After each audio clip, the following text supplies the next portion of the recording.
अब सेट है? हाँ जी। तो लास्ट क्लास में हमने डिस्कस किया था कि हमारा सिलेबस का स्ट्रक्चर क्या है, पूरा कितने स्टैंडर्ड्स हैं हमारे पास, कितनी किताबें और हर किताब के ऊपर कितने उसके मार्क्स एलोकेट है, पहली चीज। सेकंड चीज जो हमने डिस्कस करी थी वो ये डिस्कस करी थी कि हमने एक टॉपिक स्टार्ट किया था प्यारे बच्चों, जिसका नाम क्या था? आइजा 315 ऑडिट रिस्क। क्या यहाँ तक बात समझ आती है? हमने एक टॉपिक स्टार्ट किया था आइजा 315 ऑडिट रिस्क, सही है। हमने कहा था ऑडिट रिस्क होता क्या है? FS may not be equal to, जो स्टैंडर्ड डेफिनेशन दी हुई है वो ये दी हुई है कि जी ऑडिटर शायद एक इनएप्रोप्रिएट ओपिनियन एक्सप्रेस कर देता है। तो मेरी ओपिनियन क्या होती है? मेरी ओपिनियन ये होती है कि क्या फाइनेंशियल स्टेटमेंट IFRS के हिसाब से बने कि नहीं बने। अगर मेरी ओपिनियन ये है कि क्या FS IFRS के हिसाब से बने, द रिस्क इज कि शायद FS IFRS के हिसाब से ना बने हो, और उसके बावजूद आपने एक ओपिनियन एक्सप्रेस कर दिया हो क्या कि these FS are prepared in accordance with IFRS। तो हमने कहा ऑडिट रिस्क को आइडेंटिफाई करना है। तो आइडेंटिफाई करना है तो मुझे क्या करना पड़ेगा प्यारे बच्चों? मुझे अंडरस्टैंडिंग ऑब्टेन करनी पड़ेगी। अंडरस्टैंडिंग किस चीज की ऑब्टेनिंग करनी पड़ेगी मुझे? हाँ भाई, किस चीज का अंडरस्टैंडिंग ऑब्टेन? चले कल की क्लास में रिवाइज कर रहे हैं। सबसे पहले अंडरस्टैंडिंग मुझे ऑब्टेन करनी पड़ेगी प्यारे बच्चों, किस चीज की? एनवायरमेंट की। एनवायरमेंट में किस चीज को देखूंगा मैं? हाँ जी, एनवायरमेंट में सबसे पहले देखूंगा मैं इंडस्ट्री को। दूसरी चीज होगी मेरे पास, वो कौन सी होगी? रेगुलेशंस में इनकी अंडरस्टैंडिंग ऑब्टेन करूंगा, सही है। कि किस तरीके से कि आप जिस कंपनी को ऑडिट कर रहे हैं उसकी उस इंडस्ट्री में क्या चल रहा है। अगर आप लेट से बैंक ऑडिट कर रहे हैं तो बैंकिंग इंडस्ट्री में क्या चल रहा है। अगर आप ऑयल एंड गैस सेक्टर को ऑडिट कर रहे हैं तो ऑयल एंड गैस सेक्टर की इंडस्ट्री में क्या चल रहा है। अगर आप किसी एक्सपोर्ट ओरिएंटेड कंपनी का ऑडिट कर रहे हैं तो एक्सपोर्ट ओरिएंटेड कंपनीज की इंडस्ट्रीज में क्या चल रहा है, आपने इसकी। फिर उस कंपनी के ऊपर कौन कौन सी रेगुलेशंस अप्लाई होती है, आपने उसकी अंडरस्टैंडिंग ले ली। जहां आपने रेगुलेशन की भी अंडरस्टैंडिंग ले ली, तीसरी चीज होती है, ये नया पढ़ रहे हैं आज हम, अदर एक्सटर्नल फैक्टर्स। कि जी जब आपने एनवायरनमेंट की भी अंडरस्टैंडिंग, इंडस्ट्री की भी अंडरस्टैंडिंग ले ली, रेगुलेशन की भी अंडरस्टैंडिंग ले ली, तो क्या इसके अलावा उस कंपनी के कोई और एक्सटर्नल फैक्टर्स हो सकते हैं जिसकी वजह से कोई ना कोई ऑडिट रिस्क अराइज हो सकता है। फॉर एग्जाम्पल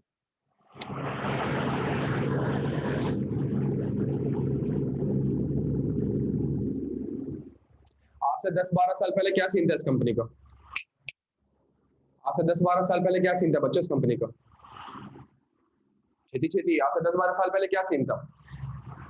ना इंडस्ट्री में कोई मसला था, ना रेगुलेशन में कोई मसला था। द ओनली इशू इज कि जी आपके मुल्क के लॉ एंड ऑर्डर सिचुएशन ठीक नहीं थे। तो चूंकि लॉ एंड ऑर्डर सिचुएशन ठीक नहीं थे, तो ये जो अरबों रुपए की बिल्डिंगें बनी हुई थी, यहाँ पे कोई रहने के लिए आए नहीं। देखे अब पाकिस्तान के हालात सही हुए, PSL हुआ, पूरा मूवमेंट पे ब्लॉक था।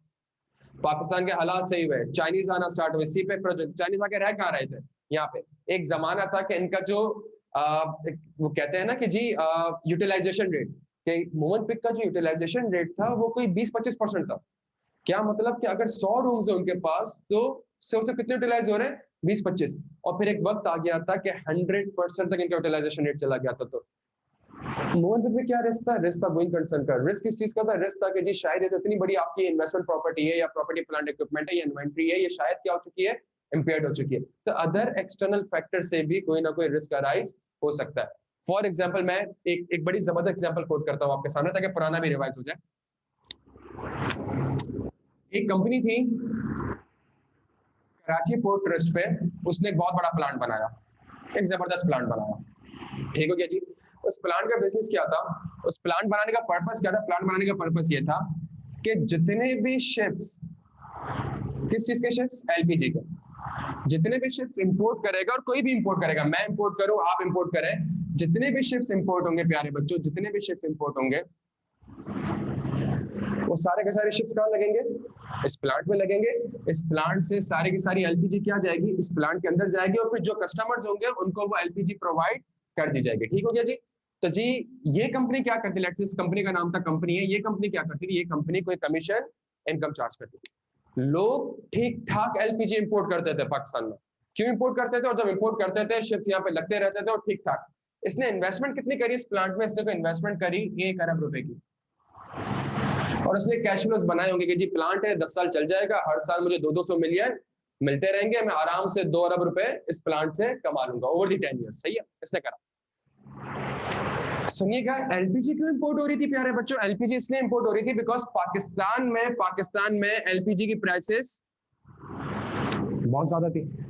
तो एलपीजी की प्राइसेस बहुत ज्यादा थी तो लोग क्या करते थे, इंपोर्ट करते थे, थोड़ी सी कमीशन कम पे करते थे, फिर यहाँ पे आके बेचते थे। पाकिस्तान में गैस की किल्लत भी है, एलपीजी किल्लत भी है।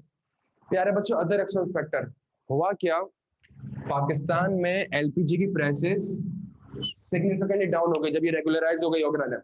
तो पाकिस्तान में एलपीजी की प्राइसेस सिग्निफिकेंटली डिक्लाइन कर गई। जहां पाकिस्तान में एलपीजी की प्राइसेस सिग्निफिकेंट डिक्लाइन कर गई, क्या आप अब एलपीजी इंपोर्ट करेंगे? नहीं, आप लोकली एलपीजी परचेज करेंगे और लोकली एलपीजी सेल करेंगे, आपको ज्यादा फायदा होगा। प्यारे बच्चों, अब ना शिप्स आ रहे हैं ना कोई प्लांट यहाँ पे लग रहा है। मुझे बताइए, जो प्लांट जिसकी कैरिंग अमाउंट 1 अरब रुपए आ रही है, क्या इस प्लांट के ऊपर कोई ऑडिट रिस्क है? क्या रिस्क है? कि शायद प्लांट आपका क्या हो चुका है, इम्पेयर्ड। पहले 100% कैपेसिटी पे काम कर रहा होता था, 100% कैपेसिटी पे काम इवन यहाँ तक होता था कि शिप आके लगता था, जितने दिन तक ये प्लांट उसका एलपीजी कैरी करता रहेगा उसकी स्टोरेज फीस भी चार्ज कर रहा होता था। मतलब इतना बिजनेस कर रहे होते थे। और एक फैक्टर चेंज हुआ, पाकिस्तान में एलपीजी की प्राइसेस क्या हो गई, कम हो गई, और एक रिस्क हमारा इस प्लांट के ऊपर अराइज हो गया। गोइंग कंसर्न के रिस्क आ गए। जो हमारे पास प्लांट था इसके ऊपर रिस्क है। यहाँ तक बात समझ आती है आपके? ऑनलाइन वाला आप लोग क्लियर हो बेटा?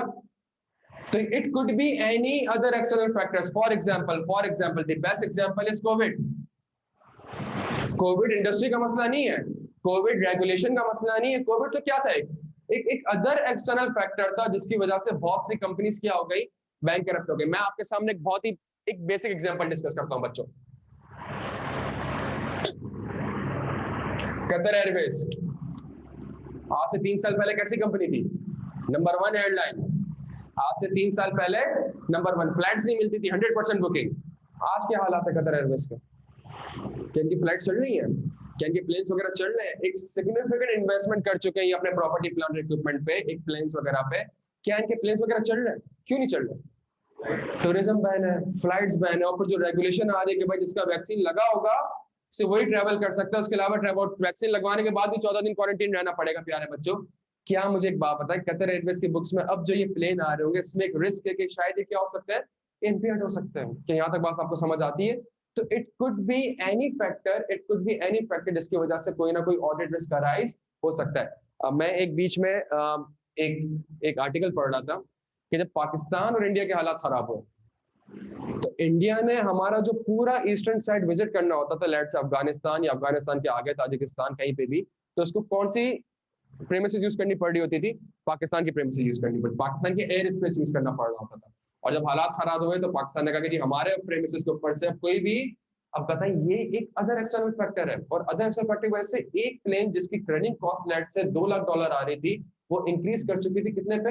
$8 लाख पे। बिकॉज उनको जो रूट पड़ रहा था वो एक लंबा रूट पड़ रहा था। पूरा कंप्लीटली सेगमेंट मेरा क्या हो चुका था, कंप्लीट सेगमेंट मेरा इम्पेयर्ड हो चुका था। वो ऑपरेशंस मेरे किस में जा चुके थे? वो ऑपरेशंस मेरे लॉस में जा चुके थे। तो it could be any other external factor जिसकी वजह से आप कोई ऑडिट रिस्क आइडेंटिफाई कर सकते हैं। क्या यहाँ तक बात समझ आती है प्यारे बच्चों आपको? अच्छा जी,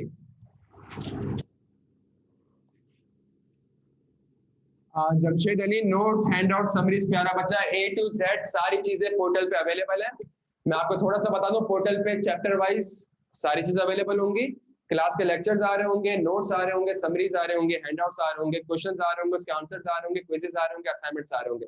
ये सारी चीज चैप्टर वाइज है। प्लस अगर आप 1 से 2 दिन में मैं आपको कम्युनिकेट कर दूंगा कि CFF की किताब जो है हमारी, जो फिजिकल बुक है, वो भी आप चाहें तो वो भी खरीद सकते हैं। तो वो सारी चीज आपका फिजिकल में भी अवेलेबल होंगी और वो यहाँ पे भी अवेलेबल होंगी।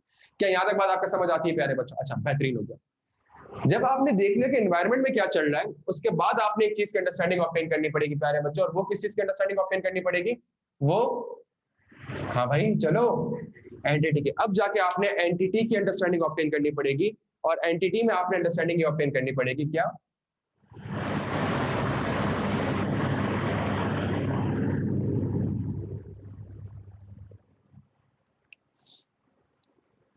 जी मदद, बिल्कुल। हाँ तो जमशेद अली बेटा, प्रिंटेड नहीं होंगे ना, तो आप प्रिंटेड बुक खरीद लीजिएगा। सेट है? चले आप पढ़ाई की बात कर लेंगे, फजूल बातें ना करें अभी यहाँ पे। तो आपने एंटिटी में किस चीज की अंडरस्टैंडिंग ऑब्टेन करनी पड़ेगी? Nature of the entity plus उसके उसके ऑपरेशंस, कि जी उसका उसका बिजनेस क्या है। जब तक आपको उस कंपनी का बिजनेस पता नहीं चलेगा प्यारे बच्चों, आप कभी भी ऑडिट रिस्क आइडेंटिफाई नहीं कर सकेंगे। बैंक का बिजनेस अलग है, वहां पर रिस्क अलग होते हैं। मैन्युफैक्चरिंग का बिजनेस अलग है, वहां पर रिस्क अलग होते हैं। एक एनपीओ का बिजनेस अलग है, वहां पर रिस्क अलग होंगे। तो जिस तरह आपका सेक्टर चेंज हो रहा होगा, बिजनेस चेंज हो रहा होगा, आपने वहां पे जाके उसकी अंडरस्टैंडिंग ऑब्टेन करनी है, तभी आप कोई ना कोई ऑडिट रिस्क आइडेंटिफाई कर सकेंगे। क्या यहाँ तक बात समझ आती है? सेकंड चीज, अब यहां से हम नया स्टार्ट कर रहे हैं।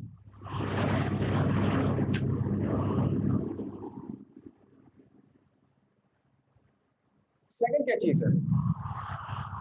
Ownership, ownership and governance structure. अब देखें, आप मेरी बात सुने, अब आप किस पे आके खड़े हो गए? कंपनी पे आके खड़े हो गए। पहले कंपनी के बाहर खड़े हुए थे, अब आप कहाँ पे खड़े हो चुके? कंपनी में। और कंपनी पे खड़े होकर आप ये कह रहे हैं कि यार कंपनी का बिजनेस क्या? फिर आप कह रहे हैं कंपनी का ओनर कौन है, कंपनी के शेयर होल्डर कौन है, कंपनी के डायरेक्टर्स कौन है। गवर्नेंस का मतलब डायरेक्टर्स। क्यों? जब तक आपको कंपनी के शेयर होल्डर और डायरेक्टर्स का नहीं पता होगा, आप कभी भी रिलेटेड पार्टी के ऊपर रिस्क आइडेंटिफाई नहीं कर सकेंगे प्यारे बच्चों के। यहां तक बात समझ आती है? जब तक आपको कंपनी के रिलेटेड पार्टी का या शेयर होल्डर का या बोर्ड ऑफ डायरेक्टर का नहीं पता होगा, आप कभी भी, अगर मुझे पता है कि जी शेयर होल्डिंग किसके पास है, शेयर होल्डिंग एक ऐसी कंपनी के पास है जो कि 70% ओन करती है, तो इट मींस ये मेरी कौन सी कंपनी है? ये मेरी होल्डिंग कंपनी। तो जब ये मेरी होल्डिंग कंपनी है, तो ये मेरी कौन सी है? ये मेरी रिलेटेड पार्टी है। इस कंपनी में मेरे ये बोर्ड ऑफ डायरेक्टर्स, अगर इनके साथ कोई ट्रांजैक्शन होती है तो कहाँ डिस्क्लोज होनी चाहिए? ये रिलेटेड पार्टी ट्रांजैक्शन में डिस्क्लोज होनी चाहिए। यहाँ तक बात समझ आती है? तीसरी चीज सुनिएगा भाई, कंपनी बनी कैसे? कंपनी के पास, प्यारे बच्चों, कंपनी के पास पैसा कहां से आया? तीसरी चीज। और चौथी चीज, कंपनी ने ये पैसा इन्वेस्ट कहां किया है प्यारे बच्चों के? यहां तक बात समझ आती है? अब आप एंटिटी की अंडरस्टैंडिंग नहीं, भाई तुम्हारा ऑपरेशन क्या है, लोग कौन है, तुम्हारे पास पैसा कहां से आया। फॉर एग्जाम्पल, अगर पैसा आया होगा कहां से? बैंक से, तो इट मींस बैंक ने आपको फ्री में लोन नहीं दिया होगा, बैंक ने कोई ना कोई कंडीशंस रखी होंगी उस लोन के ऊपर। बताएगा वो कंडीशंस क्या कहलाती हैं? कोवेनेंट्स। वो कंडीशंस क्या कहलाती है प्यारे बच्चों? फाइनल के बच्चे आप लोग चले, वो कंडीशंस क्या कहलाती है प्यारे बच्चों? कोवेनेंट्स। और कोवेनेंट्स क्या होते हैं? भाई देखिए, लोन तो ले लिया है, करंट लायबिलिटीज करंट एसेट से एक्सीड नहीं करनी चाहिए, सही है। नेट एसेट्स हमेशा आपके पॉजिटिव रहने चाहिए, नेट एसेट आपके नेगेटिव, आपकी इक्विटी पॉजिटिव रहनी चाहिए, आप प्रॉफिट रिपोर्ट कर रहे हो, आप कोई और किसी और से लोन नहीं ले सकते, ये प्लांट व्लांट अब आप से नहीं कर सकते। तो इट मींस जब आप बैंक से लोन लेते हो, तो बैंक लोन देते हुए कोई कंडीशन लगाते हैं, वो कंडीशन क्या होती है? कोवेनेंट। आप कभी भी कोवेनेंट्स के ऊपर रिस्क आइडेंटिफाई नहीं कर सकेंगे जब तक आपको पता ही नहीं होगा कि कंपनी ने लोन लिया भी है या फिर नहीं लिया। तो यहाँ तक बात समझ आती है? हम सबको पता है ना कि अगर कोवेनेंट्स ब्रीच हो जाते हैं, तो बैंक के पास ये राइट मौजूद होता है कि वो सारा का सारा पैसा आपसे इमीडिएटली मांग लेता है। जहां वो सारा पैसा आपसे इमीडिएटली मांगेगा, तो जो bank loan non current liability में आ रहा है, वो नॉन करंट लायबिलिटी में नहीं आता, वो करंट लायबिलिटी में आता है। और यही बैंक लोन आपका क्या बन जाता है? यही बैंक लोन आपका इवेंट और कंडीशन बन जाता है, जो कि सिग्निफिकेंट डाउट क्रिएट कर सकता है किस चीज के ऊपर? गोइंग कंसर्न के ऊपर। यहाँ तक बात समझ आती है? उसके बाद वो कहता है कि जी आपने ये देखना है कि आपने पैसा, जब तक आपको ये नहीं पता होगा कि पैसा आया कहां से और पैसा इन्वेस्ट कहां, भाई पैसा कहां इन्वेस्ट हो रहा है? पैसा एक नया इंटेंजिबल एसेट बनाने में इन्वेस्ट किया जा रहा है। पैसा कहां इन्वेस्ट हुआ है? पैसा कराची स्टॉक एक्सचेंज में इन्वेस्ट हुआ है। पैसा कहां इन्वेस्ट हुआ है? पैसा बिटकॉइन में इन्वेस्ट हुआ है प्यारे बच्चों, सुनिएगा मेरी बात को। पैसा इन्वेस्ट कहां हुआ है? पैसा एक न्यू प्लांट में करा हुआ है इन्वेस्ट, पैसा एग्जिस्टिंग प्लांट में इन्वेस्ट किया हुआ है। जब तक आपको कंपनी की इन्वेस्टमेंट्स का नहीं पता होगा, आप कभी भी ऑडिट रिस्क आइडेंटिफाई नहीं कर सकेंगे। फॉर एग्जांपल पैसा इन्वेस्ट किया हुआ है शेयर्स के ऊपर, तो क्या रिस्क है? पैसा इन्वेस्ट किया हुआ है शेयर्स के ऊपर प्यारे बच्चों, क्या रिस्क है? हाँ जी भाई, जब आपने पैसा शेयर्स में, तो भाई आपने उसकी क्लासिफिकेशन क्या करी है? फेयर वैल्यू थ्रू पीएनएल रखी है या फेयर वैल्यू थ्रू ओसीआई रखी है? अगर फेयर वैल्यू थ्रू ओसीआई रखी है, तो कहीं आपने गेन और डिस्पोजल वगैरह, देखिए मुस्तफा खान, शेयर प्राइस का कम होना ऑडिट रिस्क नहीं है। सुन ले मेरी बात यार, शेयर प्राइस का कम होना ऑडिट रिस्क कौन सा आईएफआरएस है जो कि कहता है कि शेयर प्राइस कम नहीं होनी चाहिए? शेयर प्राइस का कम होना, रेवेन्यू का कम होना is not the audit risk. ये सारे के सारे क्या कहलाते हैं प्यारे बच्चे? Risk factors. इसकी वजह से कोई ना कोई, अगर मैं शेयर्स में इन्वेस्टमेंट कर रहा हूँ, ये ऑडिट रिस्क नहीं है। अगर मैं शेयर्स में इन्वेस्टमेंट कर रहा हूँ, तो ऑडिट रिस्क इज कि कंपनी ने इस शेयर्स की क्लासिफिकेशन सही नहीं की होगी, इसको फेयर वैल्यू थ्रू पीएनएल रखना होगा, इसने फेयर वैल्यू थ्रू ओसीआई रख दिया, इसको फेयर वैल्यू थ्रू ओसीआई रखना चाहिए, इसको फेयर वैल्यू थ्रू फेल लग गया। अगर कंपनी ने किसी डेट इंस्ट्रूमेंट में इन्वेस्टमेंट करी है तो इसकी क्लासिफिकेशन ठीक नहीं, इसको एमोटाइज कॉस्ट पे होना चाहिए, इसको फेयर वैल्यू थ्रू पीरियड पे होना चाहिए।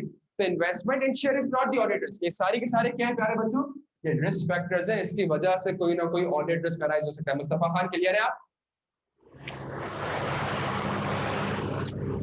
अच्छा जी, जब आपने ये चीज भी चेक कर ली कि जी पैसा कहां से आया और पैसा कहां इन्वेस्ट हुआ, आइजैक कहता है अब एक काम करें, अब एक और चीजें लिख रहा हूं, एंटिटी की भी अंडरस्टैंडिंग ले ली।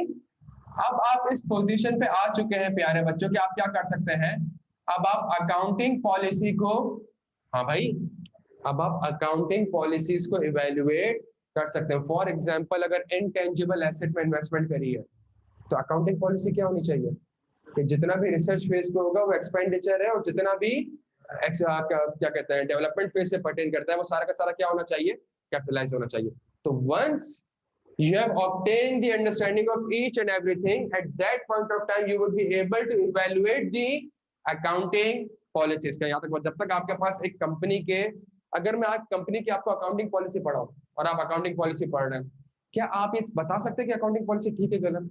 जब तक उस कंपनी के ऑपरेशंस के बारे में आपको नहीं पता होगा, जब तक उसकी फाइनेंसिंग एक्टिविटीज के बारे में नहीं पता होगा। अगर मैं आपसे कहता हूं कि एक कंपनी का रेवेन्यू, एक कंपनी की अकाउंटिंग पॉलिसी है कि जैसे ही हम गुड्स सेल करते हैं हम रेवेन्यू रिकॉर्ड कर लेते हैं, जैसे ही हम गुड्स डिलीवर करते हैं हम रेवेन्यू रिकॉर्ड कर लेते हैं। अच्छी अकाउंटिंग पॉलिसी है, अच्छी है। व्हाट इफ अगर मैं आपसे कहूं कि कंपनी का ऑपरेशन ये है कि मैं गाड़ी बेचता भी हूँ, 50,000 रुपए 50,000 के किलोमीटर तक फ्री सर्विस भी देता हूँ, वारंटी भी देता हूँ, क्या अभी अकाउंटिंग पॉलिसी सही है? नहीं। अब सिर्फ गाड़ी बेचने पर रेवेन्यू रिकॉर्ड थोड़ी होगा, यहाँ तो एक से ज्यादा परफॉर्मेंस ऑब्लिगेशन है, मुझे तो ट्रांजैक्शन प्राइस को एलोकेट करना पड़ेगा परफॉर्मेंस ऑब्लिगेशन पे। हर परफॉर्मेंस ऑब्लिगेशन की मुझे अकाउंटिंग पॉलिसीज को, जब तक प्यारे बच्चों आपके पास अंडरस्टैंडिंग नहीं होगी, आप कभी भी, जब तक आपके पास अंडरस्टैंडिंग नहीं होगी प्यारे बच्चों, आप कभी भी एक प्रॉपर अंडरस्टैंडिंग ऑब्टेन नहीं कर सकते एक अकाउंटिंग पॉलिसीज को इवैल्यूएट। बट बात सारी ये है, मैंने एक और वर्ड लिखा है प्यारे बच्चों, क्या? Business risk. इस दुनिया में ऑडिट रिस्क बाद में आया है, इस दुनिया में पहले क्या चीज आई है? Business risk. क्या मतलब इसका प्यारे बच्चों, क्या मतलब इसका? जल्दी छेती छेती। हाँ जी, जब एक कंपनी चला रही है, कोई बंदा कंपनी को चला रहा है, शेयर होल्डर और डायरेक्टर और मैनेजमेंट है, वो सबसे पहले क्या एसेस करते हैं कि मेरे इस कंपनी में क्या क्या बिजनेस रिस्क हो सकते हैं। फॉर एग्जांपल एक कंपनी है, बिलियंस ऑफ डॉलर इन्वेस्ट कर चुकी है नया वैक्सीन बनाने के लिए और बना रही है, अभी रिस्क क्या है उसके लिए? बिजनेस रिस्क क्या है कि मेरी वैक्सीन क्या हो जाए, फेल हो जाए। और एक और रिस्क क्या है कि मार्केट में कोई नया वैक्सीन ना आ जाए, या मेरी वैक्सीन को यूएस ने या फिर कनाडा ने कहीं बैन ना कर दिया। अभी देखा मसला आया ना कि जी हज के लिए जाना है और अगर आपने ये वाला वैक्सीन लगाया हुआ चाइना वाला तो आपको अलाउ नहीं करेंगे। अब देखें यहाँ पे मसला, समझ आ रही है? इट मींस कि अगर वो एक कंपनी वैक्सीन बना रही है तो उसका बिजनेस रिस्क क्या है? उसका बिजनेस रिस्क ये है कि भाई शायद ये वैक्सीन मैं ना बना सकूं, शायद मुझसे पहले कोई और बना ले, शायद कोई ज्यादा इफेक्टिव बना ले, क्या पता है डिजीज ही खत्म हो जाए वैक्सीन, तो मैं जो अरबों डॉलर की इन्वेस्टमेंट कर चुका हूं तो सारी की सारी क्या हो जाएगी, वेस्ट हो जाएगी। इस बिजनेस रिस्क से मैं क्या आइडेंटिफाई करता हूँ? Audit risk. जी अगर आपका रिस्क ये है कि आपका ये पैसा वेस्ट हो जाएगा, तो मेरे हिसाब से ऑडिट रिस्क ये है कि शायद ये इंटेंजिबल एसेट आपका क्या हो चुका है, इंपेयर हो चुका है। क्या यहाँ तक बात समझ आती है? तो बिजनेस रिस्क से प्यारे बच्चों में क्या आइडेंटिफाई कर रहा होता हूँ, मैं ऑडिट रिस्क आइडेंटिफाई कर सकता हूँ। क्लियर है हम सारे यहाँ पे? आखिरी सबसे इंपॉर्टेंट चीज, एनालिटिकल प्रोसीजर्स, कि आपने फाइनेंशियल स्टेटमेंट में जो नंबर्स होते हैं उन नंबर्स को आपने देखना है, उनकी मूवमेंट्स को एब्जॉर्ब करना है, उनकी मूवमेंट्स को आपने नोट करना है, और फिर ये देखना है कि जी क्या इन नंबर्स से कोई ऑडिट रिस्क आइडेंटिफाई हो सकता है कि नहीं हो सकता। फॉर एग्जांपल मुझे पता चला मार्केट में नया कॉम्पिटिटर आ गया, तो कंपनी के रेवेन्यू क्या होगा, डिक्लाइन। जब कंपनी के रेवेन्यू डिक्लाइन हो गए तो रेवेन्यू का डिक्लाइन होना ऑडिट रिस्क नहीं है, रेवेन्यू का डिक्लाइन होना इस चीज का खदशात है कि अगर एक कंपनी के रेवेन्यू डिक्लाइन कर रहे हैं तो प्रॉपर्टी प्लांट इक्विपमेंट की वैल्यू इन यूज क्या हो चुकी होगी, कम हो चुकी होगी, देयरफॉर शायद कंपनी ने इंपेयरमेंट सही रिकॉर्ड नहीं की होगी। क्या यहाँ तक बात आपको समझ आती है? अच्छा, लेकिन अगर सवाल में आपको ये लिखा हुआ आ जाए कि पिछले साल का रेवेन्यू 100 मिलियन था और इस साल का रेवेन्यू 60 मिलियन हो गया, तो हाँ भाई, हाँ जी, तो इसका मतलब है कि कंपनी का रेवेन्यू डिक्लाइन कर रहा है, तो किसी भी वजह से अगर रेवेन्यू डिक्लाइन कर रहा है तो इसका मतलब उसकी इन्वेंट्री नहीं बिक रही। इन्वेंट्री नहीं बिक रही तो इन्वेंट्री क्या हो चुकी है उसकी, ऑब्सोलीट हो गई। शायद मार्केट में कोई नया कॉम्पिटिटर आ गया तो रिस्क मेरा सेम रहेगा। सिर्फ क्या चेंज हो जाएगा प्यारे बच्चों, रिस्क फैक्टर। आप लोग फॉर्म में होंगे, आप लोगों का एक डॉक्यूमेंट होता है प्रिलिमिनरी एनालिटिकल प्रोसीजर्स, कितने लोगों ने बनाया? हाँ भाई ऑनलाइन वालों, आप में से किसी ने बनाया प्रिलिमिनरी एनालिटिकल प्रोसीजर?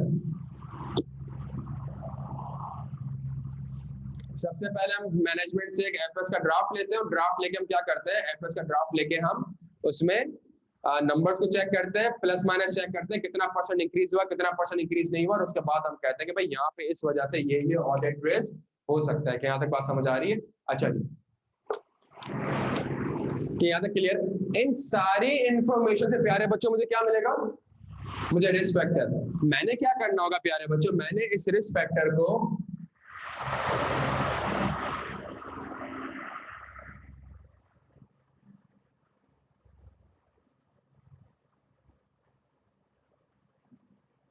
या तो रिस्क मेरा कौन से लेवल पे होगा प्यारे बच्चों, ओवर स्टेटमेंट का रिस्क होगा, या मेरा रिस्क कौन सा होगा, और अगर कुछ समझ में ना आ रहा हो, और अगर कुछ समझ में ना आ रहा हो तो मैं क्या लिख सकता हूँ, मिस स्टेटमेंट। भाई अगर कुछ भी समझ में नहीं आ रहा और मैं आगे जाके बताऊंगा कि कभी ऐसे भी रिस्क होता है, आपको समझ नहीं आएगा तो ओवर स्टेटमेंट है या अंडर स्टेटमेंट, तो आप क्या वर्ड यूज कर दीजिएगा, तो इसमें इतना कंफ्यूज होने की जरूरत नहीं। क्लियर हो गया? अच्छा, फिर मेरे पास रिस्क होते हैं, कहाँ पे रिस्क हो सकता है प्यारे बच्चे, मेरे पास रिस्क हो सकता है कहाँ पे, पीपी में, मेरे पास रिस्क हो सकता है इन्वेंट्री में, मेरे पास रिस्क हो सकता है अकाउंट रिसीवेबल में, मेरे पास रिस्क हो सकता है अकाउंट पेबल में, मेरे पास रिस्क हो सकता है कैश इन बैंक में, मेरे पास रिस्क हो सकता है बैंक लोन में, मेरे पास रिस्क हो सकता है इंटेंजिबल एसेट्स में। सही है भाई? मेरे पास रिस्क हो सकता है प्रोविजन फॉर वारंटी में, मेरे पास रिस्क हो सकता है रेवेन्यू में, मेरे पास रिस्क हो सकता है परचेजेस में, मेरे पास रिस्क हो सकता है एक्सपेंसिव, बैलेंस शीट के भी आइटम में हो सकता है, पीएनएल के भी आइटम में हो सकता है। जब बैलेंस शीट के किसी आइटम में रिस्क होगा प्यारे बच्चों, तो बैलेंस शीट की मेरे पास कौन कौन सी असर्शंस होती है, एग्जिस्टेंस, हाँ भाई, completeness, rights and obligation and valuation. और जो दूसरा रिस्क है मेरे पास वो किस लेवल पे हो सकता है, occurrence, completeness, cut off, accuracy, classification. क्या यहाँ तक बात समझ आ रही है? अच्छा जी, यार इसको बोलना कि बिलाल जो उस क्लास में लास्ट क्लास का हैंड आउट तो वो देता हुआ इस पूरी डायग्राम को अब आप सुकून से बैठ के नोट कर, जमशेद साहब अब आप सुकून से बैठ के नोट कर सकते हैं।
जिया देखें, जब भी आप किसी कंपनी का ऑडिट करते हैं ना, सबसे पहला काम आपने ये करना होता है कि आपने उस कंपनी के बारे में अंडरस्टैंडिंग नहीं लेनी होती, बल्कि उस कंपनी के एनवायरनमेंट में जो चल रहा है आपने उसकी अंडरस्टैंडिंग लेनी होती है।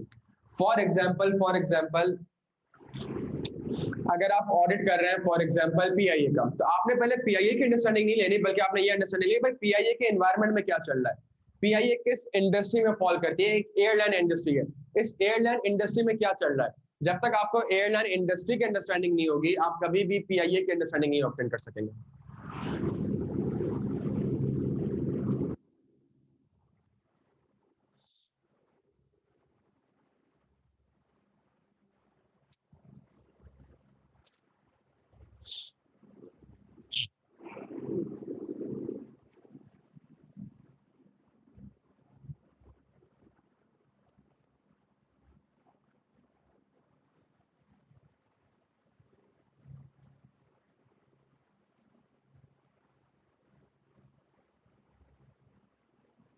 जी जमशेद साहब, रिवीजन किट भी अवेलेबल होगी।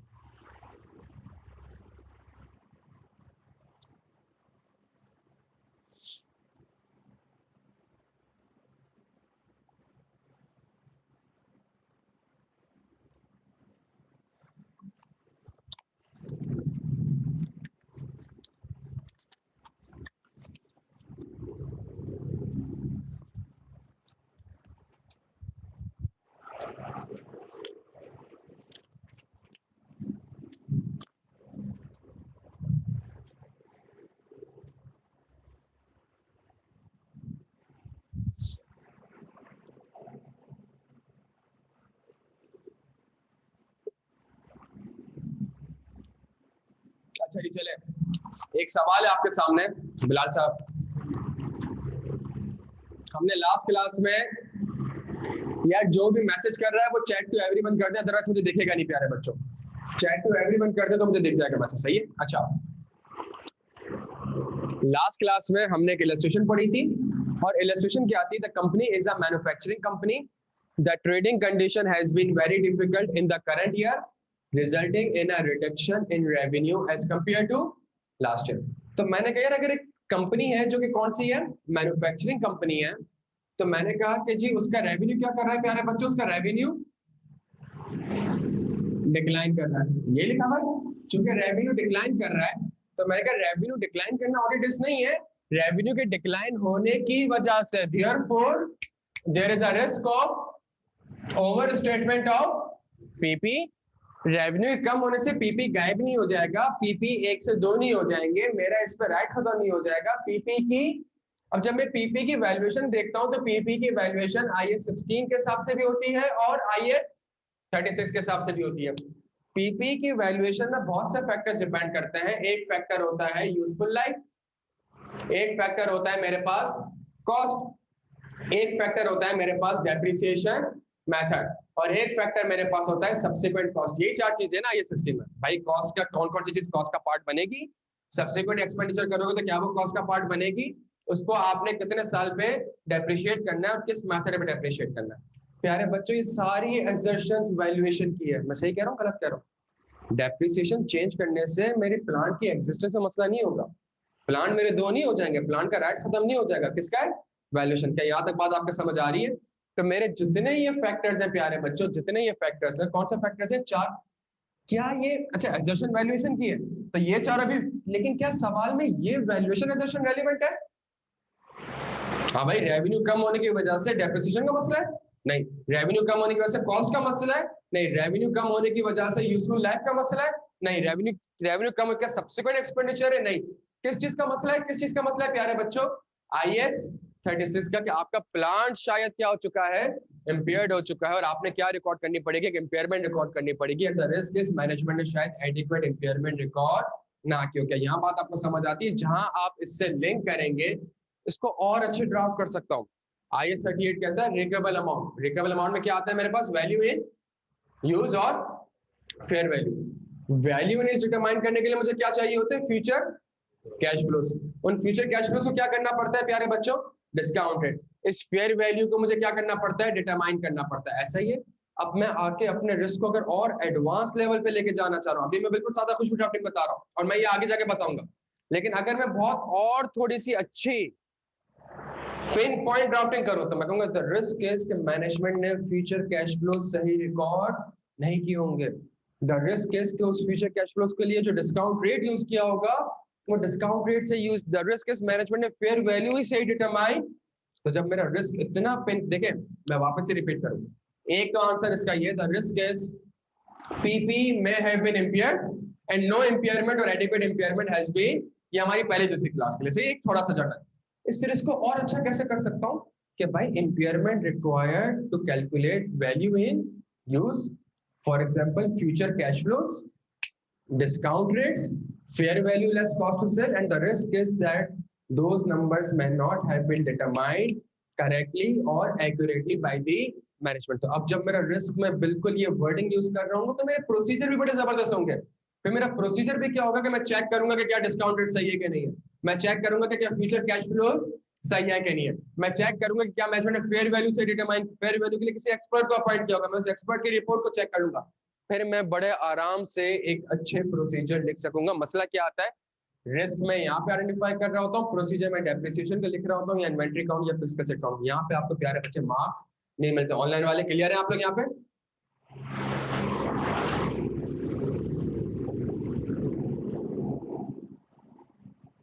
चलेगी, बहुत जबरदस्त बहुत जबरदस्त। तो ये जो एडवांस वाली ड्राफ्टिंग है ये भी सीखेंगे, लेकिन अभी फिलहाल इतना कि उसको आईएफआरएस से लिंक करते हैं, फिर एडवांस ड्राफ्टिंग जाएंगे। सही है, अभी हमारी दूसरी क्लास ही है। बेहतरीन हो गया, बेहतरीन हो गया, जबरदस्त। अच्छा अब मेरी बात सुनिएगा, तो ये हमने एक रिस्क ड्राफ्ट किया, पीछे इसका आंसर भी आ रहा है, हम पढ़ चुके हैं, लेकिन इसको अभी हम नहीं पढ़ रहे। हम आ जाते हैं इसके पॉइंट नंबर 2 पे। और पॉइंट नंबर 2 क्या है प्यारे बच्चों? पॉइंट नंबर 2 है कि आपको वो सिर्फ और सिर्फ एफएस के नंबर्स दे देगा। हाँ भाई, आपको एफएस के सिर्फ इतनी लाइन लिखी हुई होगी, following is the extract of PNL of the company. Sales कितनी है? 246 मिलियन, और 2019 में कितनी हो गई? 100 मिलियन। सुनिएगा मेरी बात बड़े गौर से। अब सवाल में ये नहीं लिखा हुआ, ये चीज अगर आप ऊपर पढ़े तो ऊपर भी ये चीज लिखी हुई है। पढ़े, जल्दी से पढ़े, ऊपर वाला पॉइंट पढ़े। There is a reduction in, but कितने से हुआ, क्या हुआ, ये नहीं लिखा हुआ। नीचे क्या लिखा हुआ है? नीचे इसने आपको एक नंबर्स दे दिए, और उन नंबर्स के ऊपर आपने क्या अप्लाई करा प्यारे बच्चों? नंबर्स के ऊपर आपने क्या अप्लाई करा? नंबर्स के ऊपर आपने अप्लाई करा एनालिटिकल, कि भाई कंपनी का रेवेन्यू क्या कर रहा है? डिक्लाइन। प्यारे बच्चों, अगर एक कंपनी का रेवेन्यू डिक्लाइन कर रहा है, और वो कंपनी कौन सी कंपनी है? मैन्युफैक्चरिंग कंपनी है, तो इसका तो यही मतलब हो गया ना कि जी उस कंपनी की इन्वेंट्री सेल नहीं हो रही। जब उस कंपनी की इन्वेंट्री सेल ही नहीं हो रही, तभी तो रेवेन्यू कम हुआ है। तो इट मींस उसकी इन्वेंट्री क्या हो चुकी है? Impaired, and the risk is management impairment record. जब एक कंपनी की रेवेन्यू ही नहीं हो रही, तो इसका मतलब जो प्लांट एंड मशीनरी है वो सफिशिएंट कैश फ्लो जनरेट नहीं कर पा रहा था। Risk is property plant equipment भी क्या हो चुका है प्यारे बच्चों? इम्पेयर्ड हो चुका है। क्या यहाँ तक आपके बात समझ आती है? तो सवाल में आईकैप में या तो नंबर्स दिए हुए होंगे या कमेंट्री दी हुई होगी, उसमें घबराना नहीं है। हम नॉर्मल सवाल भी करेंगे, इसके नंबर्स के बेसिस पे सवाल करेंगे, कमेंट्री के बेसिस पे करेंगे। ऑनलाइन वालों के यहाँ तक क्लियर है प्यारे बच्चों?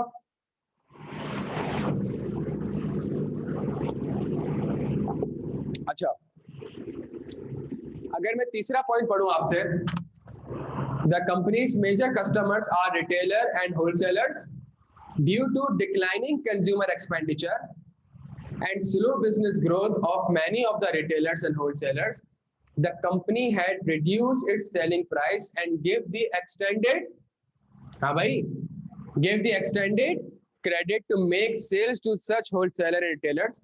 A number of wholesaler retailers have not been able to continue trading and have been placed in, मैं इसमें से एक इंपॉर्टेंट चीज निकालने की कोशिश कर रहा हूं, और वो ये है कि आपका कस्टमर आपको पैसे पे नहीं कर रहा, और अब औकात भी नहीं बची, कंपनी करप्ट हो चुकी है, बैंक करप्ट हो चुकी है, तो आपका कस्टमर आपको पैसे पे नहीं कर रहा। मैंने क्या कहा? मैंने कहा भाई कंपनी के कस्टमर कंपनी को पैसा पे नहीं कर रहे, ऐसा ही है भाई, ये मैंने सवाल से लिख दिया। अगर कंपनी का कस्टमर कंपनी को पेमेंट नहीं कर रहा, ये ऑडिट नहीं है, ये क्या है? ये इसकी वजह से, तभी मैं अपने आंसर में कौन सा वर्ड यूज करता हूं? देयरफॉर। इसकी वजह से, therefore there is a risk of over statement of account. ये कस्टमर एग्जिस्ट करता है, इस रिसीवेबल पे मेरा राइट है, लीगल राइट है इस कस्टमर के ऊपर, लेकिन किस चीज का मसला? वैल्यूएशन का। अब जब मैं वैल्यूएशन की बात करूं प्यारे बच्चों, तो कौन सा आईएफआरएस सामने आ गया? आईएफआरएस 9। मैंने कहा आईएफआरएस 9 के हिसाब से ये कस्टमर शायद क्या हो चुका है? इम्पेयर्ड हो चुका है, और मैनेजमेंट ने इम्पेयरमेंट रिकॉर्ड नहीं, क्योंकि मैं वापस से रिपीट कर दूं, ये सादा खुशबू ड्राफ्टिंग है। इसकी एडवांस ड्राफ्टिंग हम सीखेंगे with the passage of time. ये कौन सी ड्राफ्टिंग है?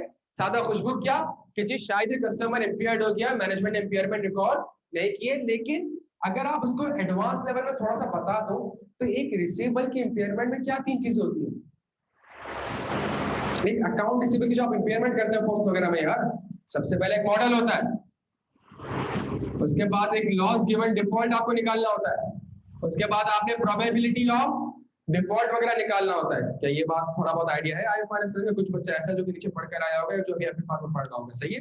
तो मैं कहूंगा रिस्क है कि मैनेजमेंट ने मॉडल से यूज नहीं किया होगा, रिस्क है कि मैनेजमेंट ने लॉस गिवन डिफॉल्ट सही कैलकुलेट नहीं किया होगा, रिस्क है कि जी प्रोबेबिलिटी ऑफ डिफॉल्ट मैनेजमेंट ने सही कैलकुलेट नहीं किया होगा। तो मैं इसको एडवांस लेवल पे भी लेके जा सकता हूँ। तो इससे फायदा क्या होगा? इससे फायदा होगा जब मैं इसके प्रोसीजर्स लिखूंगा तो मैं कहूंगा, मैं मॉडल को चेक कर लूंगा कि क्या मॉडल ठीक है, मैं लॉस गिवन डिफॉल्ट को चेक कर लूंगा कि क्या वो मैनेजमेंट ने सही डिटरमाइन क्या है, मैं प्रोबेबिलिटी ऑफ डिफॉल्ट को चेक कर लूंगा। क्या यहाँ तक आपके बात समझ आती है? लेकिन देखें, जो मेरे पास इसी कमेंट्री और मुंह के फायर की जगह आई कैप क्या कर सकता है, आई कैप आपको ये दो डब्बे दे सकता है। नीचे देखें दो डब्बों को, नीचे दो डब्बों को देखें, following is the extract of the balance sheet of the company. और उसने आपको क्या दिया? उसने कहा कंपनी की सेल्स क्या हो रही है, डिक्लाइन, और रिसीवेबल क्या हो रहा है, बढ़ रहा है। मेरी बात से लेगा, ऊपर सवाल में कितना बड़ा बड़ा लिख के दिया, कस्टमर को मुश्किलात पेश आ रही है, कस्टमर आपको पैसा पे, ये एक तो मुंह की फायर आई कैप करेगा। दूसरा काम क्या कर सकता है, आई कैप आपको क्या कर देगा, दो डब्बे। तो दो डब्बों को देख के आपने एनालिटिकली देखना है कि कॉमन सेंस ये कहती है कि अगर एक कंपनी की सेल्स कम हो रही है तो अकाउंट रिसीवेबल भी क्या होना चाहिए था, कम होना चाहिए था। बिकॉज एनालिटिकल प्रोसीजर है क्या, प्लॉजिबल। अगर एक कंपनी का प्रॉपर्टी प्लांट इक्विपमेंट कम हो रहे हैं तो डेप्रिसिएशन एक्सपेंस भी क्या होना चाहिए, कम होना चाहिए। कि यहाँ तक बात समझ आ रही है? लेकिन अगर मैं सवाल में देखूं प्यारे बच्चों, कंपनी की सेल्स, हाँ भाई कम हो रही है, कंपनी की सेल्स, तो भाई रिसीवेबल भी कम होना चाहिए, लेकिन रिसीवेबल क्या हो रहा है, बढ़ रहा है। अच्छा एक काम करें, आप सबसे रिक्वेस्ट है, इस सवाल को पढ़ के रिसीवेबल टर्नओवर डेज कैलकुलेट करके मुझे दे दे। ऐसी कंडीशन नहीं बनानी है, रिसीवेबल टर्नओवर डेज मुझे कैलकुलेट करके दे दें आप लोग। रिसीवेबल टर्नओवर डेज कोई बताएगा फॉर्मूला ऑनलाइन वालों में से?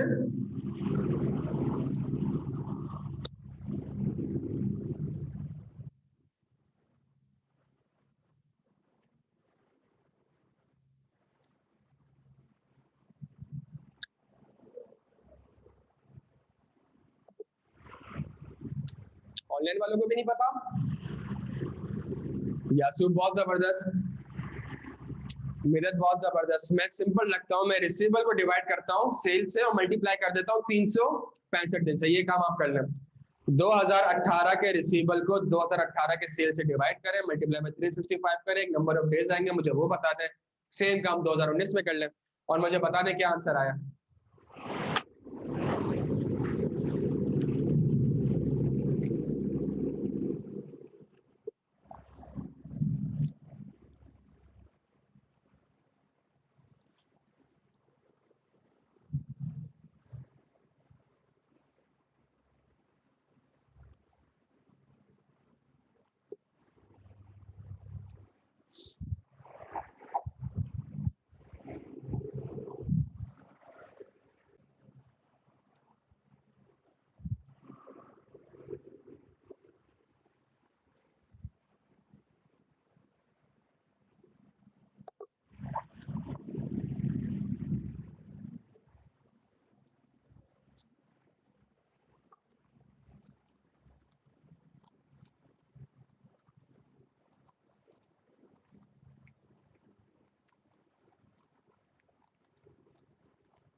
क्या निकला यार, रिसीवेबल टर्नओवर डेज कोई बताएगा? देखें अब मेरी बात सुनिएगा, ऊपर मैंने ये कमेंट्री लिखी हुई थी जो सवाल में लिखा था। अब मैं क्या लिखने जा रहा हूं, अब मैं लिखने जा रहा हूं कंपनी का रेवेन्यू क्या कर रहा है, लेकिन बट रिसीवेबल क्या कर रहा है, बढ़ रहा है। इसको मैं थोड़ा सा और अच्छे से बता सकता हूं, और रिसीवेबल टर्नओवर डेज इंक्रीज कर गया है 74 से 74 से इंक्रीज कर चुका है कहां पे, 240। इट मींस पहले एक कस्टमर 74 दिन लगाता था आपको रीपे करने में, अब 243 दिन लगा रहा है आपको।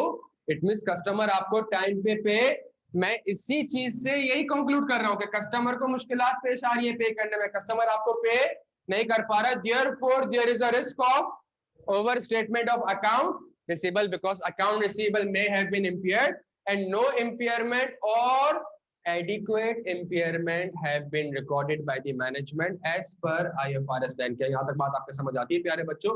तो आई कैप आपको ये मुंह के फायर भी दे सकता है और आई कैप आपको नंबर्स भी दे सकता है, आप दोनों से रिस्क आइडेंटिफाई कर सकते हैं। क्या यहाँ तक क्लियर है ऑनलाइन वालों आप लोग?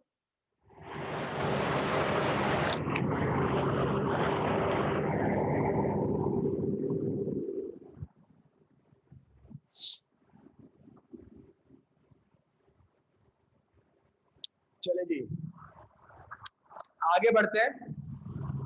The slowdown in trading has also resulted in a fairly large increase in inventory holding. The slowdown in trading has also resulted in a fairly large increase in inventory holding. क्या मतलब इसका? क्या मतलब इसका? मैंने कहा भाई लार्ज इन्वेंट्री होल्डिंग है, इट मींस कंपनी की इन्वेंट्री नहीं बिक रही। एक कंपनी के पास इतनी ज्यादा इन्वेंट्री आ रही है, इट मींस कंपनी की inventory, therefore there is a risk of over statement of inventory warehouse में एग्जिस्ट करती है। उस इन्वेंट्री पे मेरा राइट है। किस चीज का मसला? अगर मैं वैल्यूएशन की भी बात करूं IS2 के हिसाब से, तो IS2 वैल्यूएशन के ऊपर बहुत सी बातें करता है। पहले कौन कौन सी कॉस्ट उसका पार्ट बनेगी, फिर फीफो यूज करना है कि लीफो यूज करना है कि वेटेड एवरेज यूज करना है, उसकी बात करता है। क्या इन दो में रिस्क है? नहीं, इसका किस चीज का रिस्क है कि इन्वेंट्री किस पे रिकॉर्ड होनी चाहिए, लोअर ऑफ कॉस्ट एनआरवी पे, and the risk is management इसको रिकॉर्ड नहीं क्योंकि ये एडिक्वेट रिकॉर्ड नहीं, क्योंकि the risk is inventory impaired हो चुकी है, मैनेजमेंट ने एडिक्वेट इंपेयरमेंट रिकॉर्ड नहीं क्योंकि। क्या यहाँ तक बात आपको समझ आती है प्यारे बच्चों? अच्छा जी, लेकिन आईकैप आपसे एक और काम भी कर सकता है। आईकैप आपसे एक और काम भी कर सकता है। आईकैप आपको क्या दे सकता है? चले भाई, आईकैप आपको क्या दे सकता है? नंबर्स दे सकता है। और नंबर्स कैसे देगा कि 2018 में परचेजेस थी 246 मिलियन की, और 2019 में नंबर्स कितने हो गए? 150 मिलियन। आपने परचेजेस कम करी है, लेकिन अगर आप इन्वेंट्री देखें तो इन्वेंट्री बढ़ गई है। क्या मतलब इसका? हाँ भाई, इसका क्या मतलब ऑनलाइन वालों? जल्दी बता दें भाई, इसका मतलब क्या है?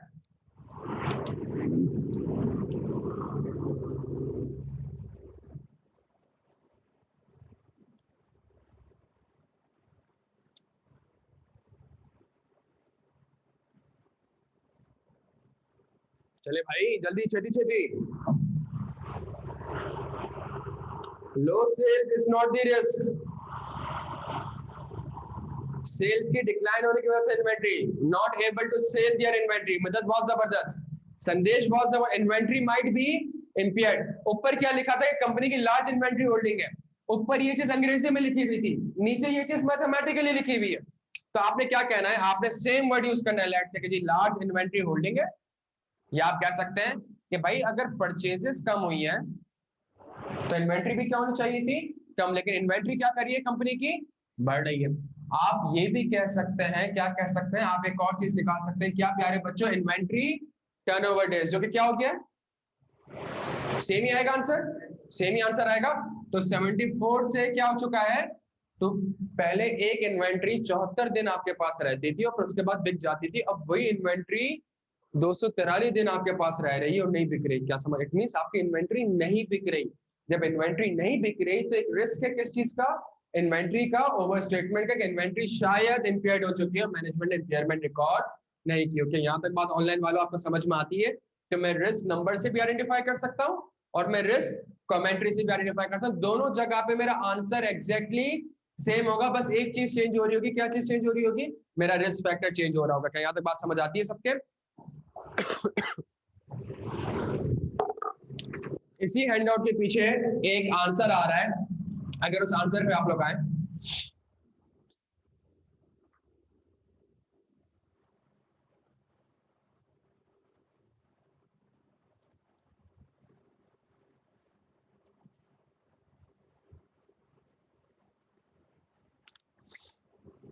सब आ चुके हैं भाई? अच्छा, अगर मैं आखिरी के दो आपसे पढ़ूं, शुरू के दो हम पढ़ चुके थे, आखिरी के दो अगर मैं आपसे पढ़ूं, इम्पेयरमेंट ऑफ रिसीवेबल और इम्पेयरमेंट ऑफ इन्वेंट्री।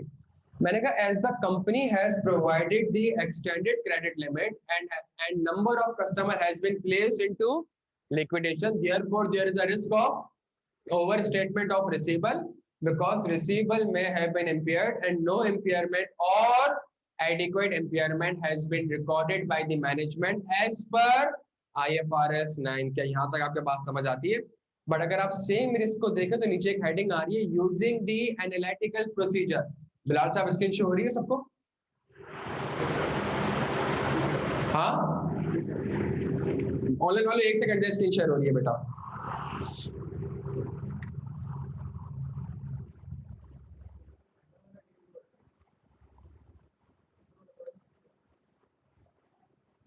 अगर मैं यूजिंग एनालिटिकल प्रोसीजर देखूं तो उस पर भी एक हेडिंग आ रही है इम्पेयरमेंट ऑफ रिसीवेबल। देखिए लेकिन यहाँ पे मैंने ड्राफ्टिंग क्या की है, receivable turnover days has been increased from 74 days to 24, therefore there is a risk of overstatement of receivable because receivable may have been impaired and no impairment or adequate impairment has been recorded by the management as per। इन दोनों risk को, ऊपर वाले risk को नीचे वाले risk को आप compare करें, दोनों में आंसर एग्जैक्टली सेम है। क्या चेंज हो रहा है, रिस्क फैक्टर, या तो अंग्रेजी में लिखा हुआ होगा रिस्क फैक्टर या मैथमेटिकली लिखा होगा। प्यारे बच्चों, क्या ये बात मेरी समझ आती है? क्या ये बात समझ आती है प्यारे बच्चों? अच्छा जी, सेम चीज आपने काम करना है, इंपेयरमेंट ऑफ इन्वेंट्री, जो चौथा पॉइंट आ रहा है, दोनों जगह पर जो चौथा पॉइंट आ रहा है, दोनों को रीड करना है, मुझे बताना है कि डिफरेंस कहां पे आ रहा है। छेती छेती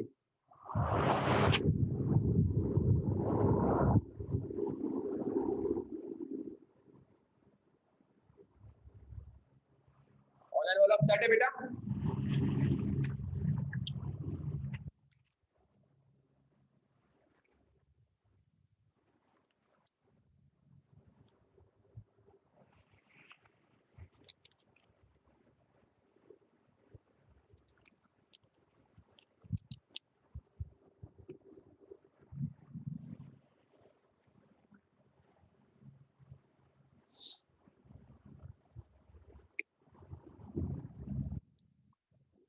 नेक्स्ट वीक से जो हमारी क्लासेस होंगी प्यारे बच्चों, फिजिकल क्लासेस होंगी, बिकॉज तब तक वो क्या कहते हैं, सिनेरियो खत्म हो चुका होगा। प्लस कल जो एजुकेशन मिनिस्टर का नोटिफिकेशन आया है कि उसने सारे प्रोफेसर्स को अलाउ कर दिया स्कूल्स खोलने के लिए। प्लस इंटर मैट्रिक के पेपर्स भी हो रहे हैं, ओए लेवल्स के पेपर्स भी हो रहे हैं। तो नेक्स्ट वीक से क्लासेस हमारी फिजिकल होंगी। ऑडिट की क्लासेस 2 दिन हफ्ते में होंगी फिलहाल, वीकेंड्स पे। सही है, बिकॉज बच्चों का भी सीजन स्टार्ट हो जाएगा, वीकडेज में उनके लिए मुश्किल हो रहा होगा रात में यहाँ पे आने के लिए। तो इसके लिए हम एक काम ये करेंगे कि फॉर एग्जांपल अगर ऑडिट रिस्क के 10 पास्ट पेपर्स हैं, ठीक है, तो एक पास्ट पेपर लेट से मैंने आपको आज असाइनमेंट दे दिया, आपने बैठ के क्या करना होगा, वो असाइनमेंट करना होगा। उसके ऊपर जो उसका आंसर होगा वो पोर्टल पे अपलोड हो जाएगा, वो आंसर आपका चेक हो जाएगा, प्लस उस आंसर की एक वीडियो अपलोड हो चुकी है। सही है, तो हम इस तरीके से पढ़ेंगे तो इससे फायदा ये होगा कि हम ज्यादा अच्छे से एफिशिएंटली पढ़ सकेंगे। आपको सिर्फ क्लास का वेट नहीं करना पड़ रहा होगा, हम डेली बेसिस पे इंशाल्लाह जब पढ़ेंगे तो ज्यादा फायदा होगा। सेकंड चीज, मेरी एक रिक्वेस्ट है प्यारे बच्चों कि जो लास्ट बैच हमने पढ़ाया, जितने भी टीचर्स ने पढ़ाया, ठीक ठाक बच्चा हमारे पास आया और उसने एक ही चीज बोली, सर लेक्चर्स मेरे 50 पेंडिंग है, लेक्चर्स मेरे 60 पेंडिंग है, और मैं लेक्चर्स, आपने आईके को फीस पे कर दी, आपने हमें फीस पे कर दी, आपने सबको फीस पे कर दी, लेकिन एट द एंड ना आप लेक्चर देख सके, और फिर एंड में बच्चा कर क्या रहा है, बीएम का पेपर दे दूंगा। ना लॉ दे रहा है ना बीएमडी दे रहा है, एंड में कर क्या रहा है वो कि जी चलो बीएम का पेपर दे दूंगा। तो भैया बच्चों कोशिश ये कि जब आप लोग अपने मंजिल के इतने करीब है ना, मतलब सीफएप होने वाला है इंशाल्लाह, आपका थोड़ी बहुत मेहनत करें तो हो जाए। कोशिश करें यार यहाँ पे कि जितना ज्यादा अगर आप ले सकते हैं क्लासेस ले, बिकॉज मसला क्या हो रहा है, बच्चा फिजिकल नहीं ले रहा, बच्चा कह रहा है मैं लैब देख लूँ, बच्चा लाइव भी नहीं देख रहा। जब लाइव भी नहीं देख रहा तो फिर हर दिन उसके पास 2-3 लेक्चर्स कंपाइल्ड हो रहे हैं, फिर बीच में टीचर ने किसी टॉपिक का रिकॉर्डेड लेक्चर देख लिया और कंपाइल हो रहा है, मल्टीप्लाई बाय 2 या मल्टीप्लाई बाय 3 की स्पीड से वो लेक्चर देख रहा है प्यारे बच्चे। इस तरीके से फाइनल का पर्चा आपका पास नहीं होगा। सही है, तो थोड़ी मेहनत करें, थोड़ा सीरियस हो, अदरवाइज ये फर्म के काम में और बाकी कामों में फंसे रहेंगे आप, और आप कभी भी अपनी पढ़ाई के लिए टाइम नहीं दे सकेंगे। तो कोशिश करें इस चीज को देख लें थोड़ा सा, बाकी आपकी मर्जी है, मेरा कोई मसला नहीं है। सेकंड चीज, क्या याद है, क्लियर है भाई? क्या याद है, क्लियर है सारे? तो अगर हम इस चीज को देखें तो हमारे पास, और सेकंड चीज एक इंपॉर्टेंट यार, कि अगर मैं कोई क्विज वगैरह आपको दे रहा हूँ, कोई असाइनमेंट्स वगैरह दे रहा हूँ, खुदा का वास्ता है आपने उसको करना है। अगर मैं आपको कोई आइजा रीड करा रहा हूँ, कोई सनद पढ़ा रहा हूँ, आपने कोशिश करनी है कि उन रेलिवेंट चीजों को आइजा से हाईलाइट करनी नहीं है। मैं उसके ऊपर सेशन भी रखूंगा, लेकिन जब तक आप डेली बेसिस पर प्रैक्टिस नहीं करेंगे, एंड में प्यारे बच्चों सारी चीजें एक साथ आ जाएंगी, आप लोग मैनेज नहीं कर सकेंगे। ठीक हो गया? किसी का कोई भी सवाल हो तो मुझसे पूछ सकता है भाई, किसी का कोई भी सवाल हो मुझसे पूछ सकता है भाई। कोई सवाल ऑनलाइन वालों, फिजिकल वालों?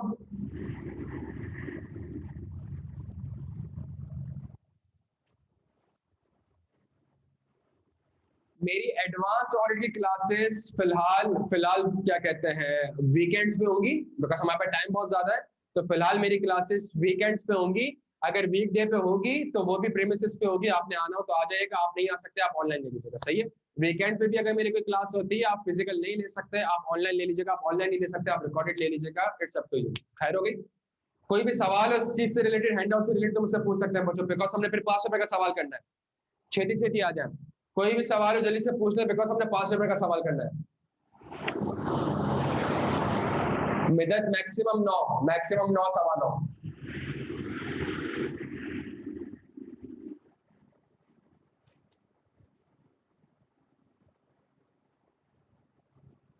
चले जी, एक काम करते हैं, 5 पेपर्स पे आते हैं, और हमारे पास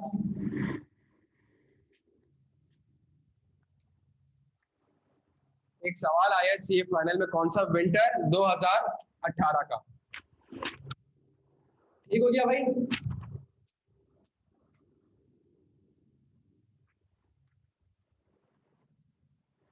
एक सवाल है आज से 2 साल पहले आया है, टेक्निकली स्पीकिंग 1.5 साल पहले आया है, बिकॉज एक अटेम्प्ट तो हुई नहीं थी जून 20 की, तो टेक्निकली स्पीकिंग 3 अटेम्प्ट पहले एक सवाल आया है। कितने नंबर का सवाल है? 23 नंबर का सवाल है। सवाल की रिक्वायरमेंट क्या है? Discuss the audit risk that exist in the above scenario and suggest the कि, और हमने ऑडिट प्रोसीजर अभी नहीं पढ़ा, हम ऑडिट प्रोसीजर नहीं करेंगे, हम सिर्फ क्या करेंगे प्यारे बच्चों, discuss the audit risk that exist in the above scenario. Winter 2018, you are the engagement manager in Hassan Abdali and Company Chartered Accountants, one of your clients in Falcon Limited, which owns 6 shopping malls and 4 office buildings complexes in different cities for, हाँ भाई, for, इनके पास कुछ buildings वगैरह है जो कि किस purpose के लिए है? रेंटल पर्पसेस के लिए। The company also construct and sells the residential apartment in the major cities of Pakistan. The following matters were discussed in the planning meeting of the audit for the year ending 31 दिसंबर 2018। जो point 1 आ रहा है वो आपने अभी नहीं पढ़ना है, हम पढ़ रहे हैं पॉइंट 2 से। A shopping mall located in Multan has been witnessing the low turnout of customers. The company has been trying to persuade its tenants for not vacating their shops and have offered that they pay 50% of the rent and pay the remaining amount when the conditions improve. Some of the tenants have accepted the company's offer and have formally negotiated a 2-year relaxation period. The company's head office was shifted to a central location in a newly constructed building. बल्कि काम करते हैं, जो अब तक हमने point पढ़ा, कौन सा पॉइंट पढ़ा? पॉइंट नंबर 2 और जो फर्स्ट पैराग्राफ पढ़ा है। प्यारे बच्चों, क्या पॉइंट फर्स्ट पैराग्राफ और पॉइंट नंबर 2 में क्या कोई रिस्क फैक्टर मौजूद है? वापस से आप लोग एक बार पढ़े प्यारे बच्चों। आप लोगों ने क्वेश्चन नंबर 1 जहां से स्टार्ट हो रहा है, पहला पैराग्राफ, दूसरा पैराग्राफ और पॉइंट नंबर 2, पहला पैराग्राफ, दूसरा पैराग्राफ और पॉइंट नंबर 2, इनको आप लोगों ने खुद से पढ़ना है, और खुद से पढ़ने के बाद आपने थोड़ा सवाल को समझना है कि उसकी नेचर ऑफ द एंटिटी क्या है, उसमें कौन कौन सी अकाउंटिंग पॉलिसी अप्लाई हो सकती है, एफएस में क्या क्या आ रहा होगा, किसके ऊपर क्या क्या ऑडिट रिस्क हो सकता है। मैं 5 मिनट आपको दे रहा हूँ प्यारे बच्चों, सुकून से बैठ के, ना ड्राफ्ट करना है ना कुछ करना है, सिर्फ एक काम करना है। क्या काम करना है? आपने बैठ के सिर्फ उसे क्या ढूंढना है? आपने बैठ के सिर्फ और सिर्फ रिस्क फैक्टर्स को ढूंढना है। छेती छेती चले।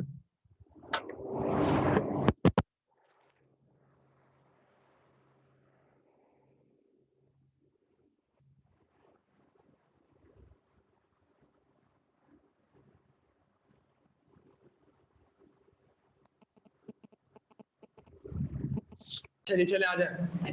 कोई आइडेंटिफाई करे रिस्क भाई?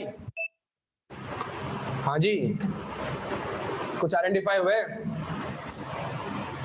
सुमेर बहुत जबरदस्त। देखें, सबसे पहले मैं आपके सामने एक पूरी डायग्राम बनाता हूँ, बड़े गौर से सुनिएगा। मैं सवाल पढ़ता हूँ बाबा के साथ और मैं इनको कंप्लीट करने की कोशिश करता हूँ। सेट हो गया? अच्छा। You are the engagement manager in Hassan Abdali and Company Chartered Accountant. One of your client is Falcon Limited, which owns 6 shopping malls and 4 office building. Company का नेचर क्या है? जल्दी बताएं भाई। 6 shopping malls and 4 office building. अच्छा, ये इसका business क्या है? फॉर ये सारे काम किस चीज के लिए करता है? ये रेंटल पर्पस के लिए करता है। डन हो गया भाई? ये सारे काम किस चीज के लिए करता है? ये रेंटल पर्पस के लिए करता है। सुनिएगा गौर से। अच्छा, इट मींस उसके पास एक प्रॉपर्टी है जिसको वो किस पे दे रहा है? रेंट पे दे रहा है। बच्चों गौर से सुनिएगा। अच्छा, और इसके अलावा क्या करता है? Construct and sell the residential apartment. और इसका काम क्या है? वो करता क्या है? वो कंस्ट्रक्ट करता है क्या? रेजिडेंशियल। अब मैं शॉर्ट लिख रहा हूं थोड़ा सा। डन हो गया भाई? यहां तक मैंने इसका लिखा बिजनेस। ये फिर सवाल में इसने लिखा अ शॉपिंग मॉल। ये एक शॉपिंग मॉल है। पॉइंट 2 पढ़ रहा हूं मैं आपके साथ। Located in Multan had been witnessing a load. मैंने एक शॉपिंग मॉल बनाया और शॉपिंग मॉल में, जो मुल्तान में मैंने एक शॉपिंग मॉल बनाया, उस मुल्तान के शॉपिंग मॉल में कस्टमर नहीं आ रहे। A low turn out of customer. FL has been trying to convince its tenant, जिसको शॉपिंग मॉल उसने रेंट पे दिए हुए थे, उनको कन्विंस कर रहा है कि आप ये मॉल खाली ना करें, for not vacating their shops, and I'm offered that they pay 50% of the rent and pay the remaining amount when the conditions improve. Some of the tenants have accepted the company's offer and have formally negotiated a 2-year relaxation period. क्या decide किया भाई? Shopping mall में customer क्या आ रहे थे? लो turn out of customer था, तो उनको कहा कि जी आप वेकेट ना करें। क्या डिसाइड हुआ? 2 साल का, प्यारे बच्चों, कि 2 साल तक रेंट पे करने की जरूरत नहीं है। 50% अभी पे कर दें, बाकी 50% कब पे करिएगा? 2 साल बाद। ये बात समझ आती है भाई? 2 ईयर का रिलैक्सेशन पीरियड दे दिया है, मतलब 50% आज पे करें, 50% प्यारे बच्चों 2 साल बाद। क्या यहां तक बात समझ आती है? ऑनलाइन जो मैंने सिनेरियो आपके सामने लिखा है, क्या ये बात समझ आती है आपके? अच्छा, मुझे एक बात बताए। सबसे पहली चीज छोड़ दे पॉइंट नंबर 2। पॉइंट नंबर 1 के हिसाब से, अगर मेरे पास एक प्रॉपर्टी है और इस प्रॉपर्टी को अगर वो लैंड या बिल्डिंग है और उसको मैं रेंट पे देता हूं, तो मुझे बताए ये किस में फॉल करता है? ये IAS 40। और IAS 40 के हिसाब से क्या है प्यारे बच्चों? ये IAS 40 के हिसाब से है इन्वेस्टमेंट प्रॉपर्टी। क्या यहां तक बात समझ आती है? सबसे पहला छोड़ दे जो रेड में लिखा हुआ है, सिर्फ ऑपरेशन की अंडरस्टैंडिंग करके मैंने एक रिस्क आइडेंटिफाई किया। क्या रिस्क आइडेंटिफाई किया? कि भाई कंपनी ने शायद इसको इन्वेस्टमेंट प्रॉपर्टी क्लासिफाई ना किया हो। IFR, what is the audit risk? FS में नॉट बी इक्वल टू, तो IFRS के हिसाब से ये इन्वेस्टमेंट प्रॉपर्टी है and the risk is management ने इसको इन्वेस्टमेंट प्रॉपर्टी क्लासिफाई ना किया हो। ऑनलाइन वालों को ये बात समझ आती है आपके? सबसे पहले तो मैंने आसान बात कर दी किस चीज की, कि भाई चूंकि आपका ये बैंक में कभी भी रिस्क नहीं होगा, ये मैन्युफैक्चरिंग में कभी भी रिस्क नहीं होगा, ये इसके ऑपरेशन ऐसे हैं जिसकी वजह से एक ऑडिट रिस्क अराइज हो सकता है। ऑनलाइन वाला आपने जवाब देना है बेटा। क्या यहां तक बात समझ आती है? तो मेरा पहला ऑडिट रिस्क कि भाई आपने इस प्रॉपर्टी को, इस लैंड एंड बिल्डिंग को, इस शॉपिंग मॉल को आपने इन्वेस्टमेंट प्रॉपर्टी क्लासिफाई ना किया। क्या यहां तक बात समझ आती है? अच्छा, दूसरी चीज सुनिएगा सर, अगर ये इन्वेस्टमेंट प्रॉपर्टी है तो IAS 40 क्या कहता है? या तो इसको कॉस्ट मॉडल पे रखे या इसको फेयर वैल्यू पे। सुनिएगा प्यारे बच्चों, क्या उसने आपको अकाउंटिंग पॉलिसी दी हुई है? नहीं। तो इसका मतलब कि अगर इन्वेस्टमेंट प्रॉपर्टी की अकाउंटिंग पॉलिसी क्या है? Fair value. तो रिस्क क्या हो गया? रिस्क हो गया मैनेजमेंट ने फेयर वैल्यू सही डिटरमाइन नहीं की होगी। मैंने फौरन से कहा मेरा दूसरा रिस्क हो गया प्यारे बच्चों, मैंने फौरन से कहा मेरा दूसरा रिस्क है कि शायद मैनेजमेंट ने, अगर इसकी अकाउंटिंग पॉलिसी क्या है? फेयर वैल्यू, तो मैनेजमेंट ने इन्वेस्टमेंट प्रॉपर्टी की फेयर वैल्यू सही डिटरमाइन नहीं करी होगी। क्या यहां तक बात समझ आती है प्यारे बच्चों? यहां तक बात आपको समझ आती है? अच्छा, तीसरी चीज, ऑनलाइन वाला आप लोग क्लियर हो यहां तक? देखिए मैंने उसके नेचर ऑफ द बिजनेस और IAS 40 पकड़ के आराम से मैं अब उसको रिस्क बताई जा रहा हूं। यहां तक बात समझ आ रही है? जब मैं ऑडिट कर रहा था इसका हाइपर स्टार का, तो सबसे पहला रिस्क हमने ये आइडेंटिफाई करा कि भाई आपका जो हाइपर स्टार डॉल्मेन मॉल है, सबसे पहला रिस्क है कि आपने उसको इन्वेस्टमेंट प्रॉपर्टी क्लासिफाई।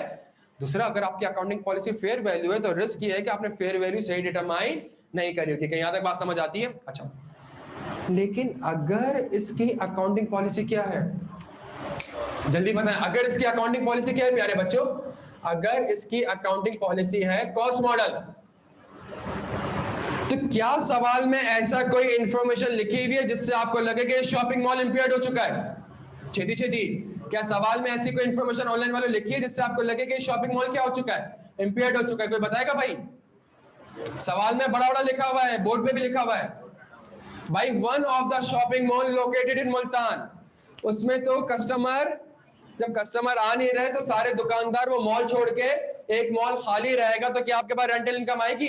जब आपके पास रेंटल इनकम ही नहीं आएगी तो इट मींस आप सफिशिएंट कैश फ्लो जनरेट नहीं, जब आप सफिशिएंट कैश फ्लो से जनरेट नहीं कर सकेंगे, इट मींस ये इन्वेस्टमेंट प्रॉपर्टी आपकी क्या हो चुकी है?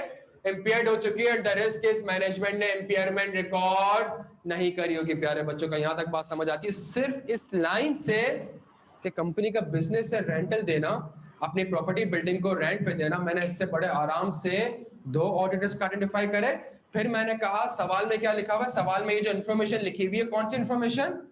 लो टर्न आउट ऑफ कस्टमर, और कस्टमर क्या कर रहे हैं? टेनेंट्स क्या कर रहे हैं? वेकेट कर रहे हैं। मैंने कहा शायद क्या हो सकती है? इंपेयर्ड हो सकती है, मैनेजमेंट ने इंपेयरमेंट रिकॉर्ड नहीं करी होगी। प्यारे बच्चों के यहां तक बात समझ आती है? ऑनलाइन वालों के यहां तक क्लियर है? थोड़ा जवाब दे दीजिएगा भाई, अल्लाह का वास्ता है कि यहां तक बात समझ आती है। कोई चीज समझ नहीं आती मुझसे पूछ सकते हैं आप, कोई चीज समझ नहीं आती मुझसे पूछ सकते हैं। चले जी, जबरदस्त, बहुत जबरदस्त। अब कंपनी ने क्या करा? कंपनी ने क्या करा? कंपनी ने कहा भाई मैं ऐसे तो मॉल खाली होने नहीं दूंगा। मैं क्या करता हूं, कस्टमर को, जो मेरे टेनेंट्स उनको मैं कहता हूं, जानी टेंशन क्या है, कस्टमर नहीं आ रहा ना, मसला नहीं, तो मुझे पैसे भी पे, जब हालात सही हो जाएंगे तो मुझे पैसे पे कर देना। और फिर ऑफिशियली ये निगोशिएट कर लिया मैंने कि 50% पैसा आज पे कर दो। 50% पैसा कब पे करना? जब 2 साल बाद, जब कंडीशंस इंप्रूव हो जाएंगे। ऐसा ही लिखा हुआ है। And have formally negotiated a 2-year relaxation period. मेरी बात सुनिएगा, आप एक ऐसे कस्टमर के साथ, एक ऐसे टेनेंट के साथ एक एग्रीमेंट कर चुके हैं जो आपको लग रहा है कि शायद एक कस्टमर पैसा पे नहीं कर सकेगा। IFRS 15 को सामने रखें, ये रेंटल इनकम आपका रेवेन्यू है। IFRS 15 को सामने रखें।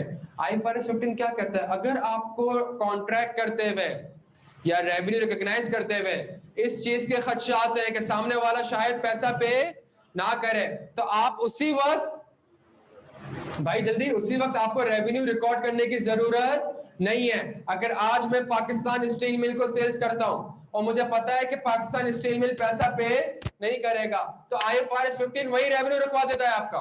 IFRS में तो बात जाएगी नहीं। पहले क्या होता था? आपने रेवेन्यू रिकॉर्ड किया, रेवेन्यू क्रेडिट, अकाउंट रिसीवेबल, कल को कस्टमर पैसा पे नहीं कर रहा, आपको पता था कस्टमर पैसा पे नहीं कर रहा है, आप IFRS 9 के हिसाब से प्रोविजन रिकॉर्ड। यहाँ तो IFRS आपको स्ट्रेट मना कर रहा है। किस चीज का मना कर रहा है? IFRS 15 कि भाई जब आपको लग रहा है कि पैसा नहीं देगा, देखिए रेवेन्यू आपका क्या है? इनकम। इनकम की डेफिनेशन क्या है? जब future economic benefit will inflow to the entity. जब आपको पता है कि फ्यूचर इकोनॉमिक बेनिफिट इनफ्लो होगा प्यारे बच्चों, तो इसका मतलब यह है कि आप रेवेन्यू रिकॉर्ड नहीं कर सकते, बिकॉज कॉन्सेप्चुअल फ्रेमवर्क के हिसाब से ये इनकम की डेफिनेशन पे पूरा नहीं उतरता। क्या यहाँ तक बात समझ आती है प्यारे बच्चों? तो मैंने एक और रिस्क आइडेंटिफाई किया, क्या रिस्क आइडेंटिफाई किया? मैंने कहा रिस्क ये है कि IFRS 15 के हिसाब से शायद रेवेन्यू रिकॉग्नाइज, हाँ भाई, शायद रेवेन्यू रिकॉग्नाइज नहीं होना चाहिए और मैनेजमेंट ने शायद फिर भी रिकॉर्ड। यहां तक बात समझ आती है? ऑनलाइन वालों यहां तक क्लियर हो बेटा?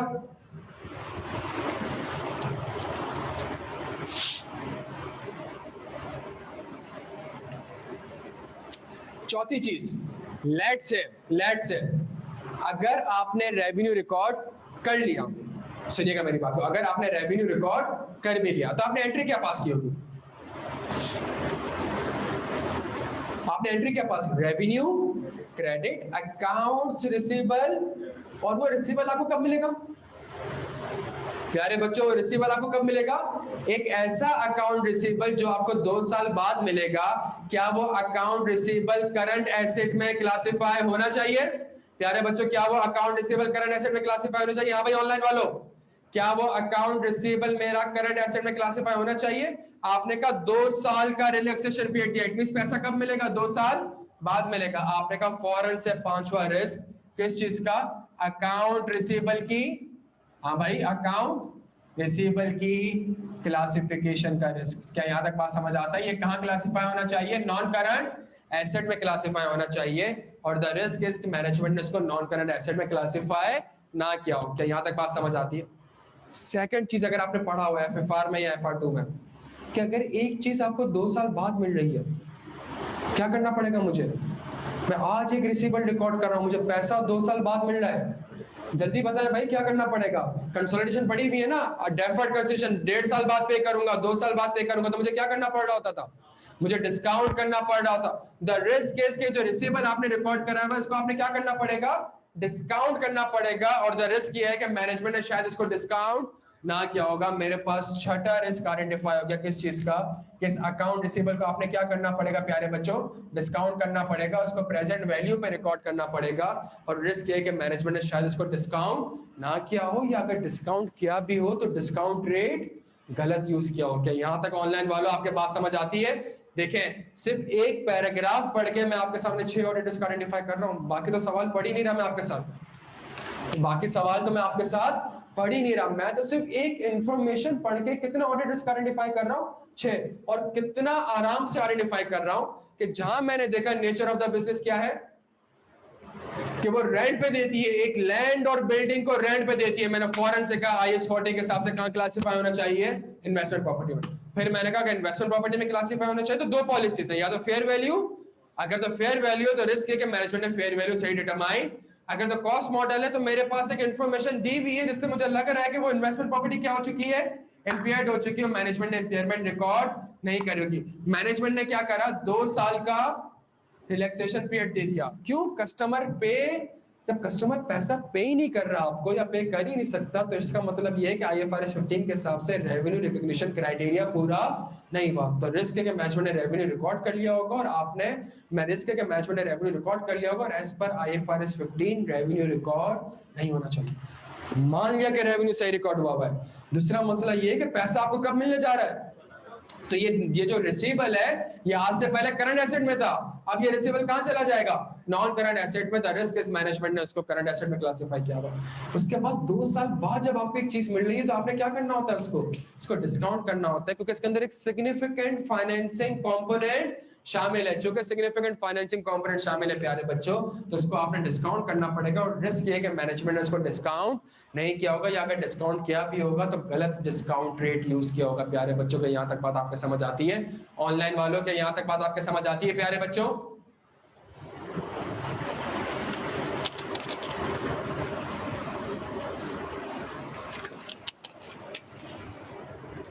बेहतरीन हो गया। अब हम आगे बढ़ते हैं। हाँ भाई, अब हम कहाँ बढ़ते हैं? अब हम आगे बढ़ते हैं, और हम आगे बढ़े और हमने कहा कंपनी की एक हेड ऑफिस है। अब मैं पॉइंट नंबर 3 में आ जाता हूँ। FL's has the head office. FL's head office was shifted to a, हाँ भाई, FL's head office was shifted to a central location in a newly constructed building. 2 floors of the building which were surplus to the company's need have been rented out to the ML Limited. मेरी बात सुनिएगा, सवाल देखें यहाँ पे गौर से देखें। आपके पास एक ऑफिस की बिल्डिंग है जो कि आप किस पर्पस के लिए यूज करते हैं? अपने पर्पस के लिए यूज करते हैं। लेट से इसके कितने फ्लोर हैं? इसके 12 फ्लोर है प्यारे बच्चों। कितने फ्लोर है इसके 12 फ्लोर है। ये 2 फ्लोर आपके पास एक्सेस थे, इन 2 फ्लोर का आपने क्या कर दिया प्यारे बच्चों? रेंट पे दे दिया। और ये जो नीचे 10 फ्लोर आ रहे हैं आपके पास, इसको आप क्या कर रहे हैं? इसको ओन पर्पस के लिए यूज कर रहे हैं, उसको एडमिनिस्ट्रेटिव पर्पस के लिए यूज कर रहे हैं। प्यारे बच्चों जल्दी से बता दे कौन सा IFRS? प्यारे बच्चों जल्दी से बता दे कौन सा IFRS? IS 40 के हिसाब से एक ही बिल्डिंग है, वो ओनर ऑक्युपाइड प्रॉपर्टी में भी फॉल कर रही है और वो इन्वेस्टमेंट प्रॉपर्टी में भी फॉल कर रही है ना। 2 फ्लोर फॉल कर रहे हैं किसमें? अगर एक बिल्डिंग मैंने रेंट पे दी है, 2 फ्लोर तो किसमें फॉल कर रहा है? इन्वेस्टमेंट में। और ये जो है ये किसमें फॉल कर रहा है? Owner occupied property. एक ही बिल्डिंग है, वो ओनर ऑक्युपाइड प्रॉपर्टी में भी आ रही है और वो किसमें आ रही है? वो इन्वेस्टमेंट प्रॉपर्टी में आ रही है। IS 40 कहता है अगर एक ही प्रॉपर्टी दोनों पर्पसेस के लिए यूज हो रही है तो आपने इसको क्या करना पड़ेगा? सेपरेट करना पड़ेगा।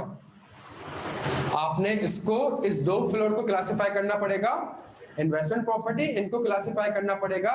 इसकी अकाउंटिंग होगी IS 16 के हिसाब से, इसकी अकाउंटिंग होगी IS, प्यारे बच्चों, IS 40 के हिसाब से। आपने क्या करना पड़ेगा? सेपरेट करना पड़ेगा, अनलेस बहुत ही कोई इनसिग्निफिकेंट अमाउंट है। 50 फ्लोर है, 50 फ्लोर में से कमरा दिया हुआ है मैंने रेंट पे, तो अब मुझे इन्वेस्टमेंट प्रॉपर्टी की अकाउंटिंग नहीं करनी पड़ेगी। क्यों नहीं करनी पड़ेगी? बिकॉज अमाउंट बहुत ही इनसिग्निफिकेंट और सेपरेट हो भी नहीं सकता लेट से। क्या यहां तक बात समझ आती है प्यारे बच्चों? तो अगर ऐसा चीज है तो मैं कहूंगा देयर इज अ रिस्क कि मैनेजमेंट ने उसको सेपरेट नहीं किया होगा। सही है, मैनेजमेंट ने इसकी सेपरेट अकाउंटिंग नहीं की होगी। प्यारे बच्चों के यहां तक बात समझ आती है? ऑनलाइन वालों के यहां तक बात समझ आती है? अगर मैं एक ही बिल्डिंग को अपने पर्पस के लिए भी यूज कर रहा हूँ, रेंटल इनकम के लिए भी यूज कर रहा हूँ, तो इसमें IAS 40 भी अप्लाई हो गया और IAS 16 भी अप्लाई होगा। स्टैंडर्ड कहता है कि जी दोनों का आपने क्या करना है, सेपरेट करना है। अगर वो सेपरेट हो सकता, अगर वो सेपरेट नहीं हो सकता, तो आपने सारी इसकी क्लासिफिकेशन ओनर ऑक्युपाइड प्रॉपर्टी करनी है, प्रोवाइडेड दैट के इन्वेस्टमेंट प्रॉपर्टी वाला पोर्शन बहुत ही इमटेरियल और इनसिग्निफिकेंट हो। प्यारे बच्चों के यहां तक बात समझ आती है? लेकिन ये रेंट पे दिया किया है किसको? Which is owned by the, भाई ये 2 फ्लोर मैंने रेंट पे किसको दिए? एक ऐसे बंदे को दिए जो कि मेरी कंपनी का डायरेक्टर है। प्यारे बच्चों ये कौन सी ट्रांजैक्शन हो गई?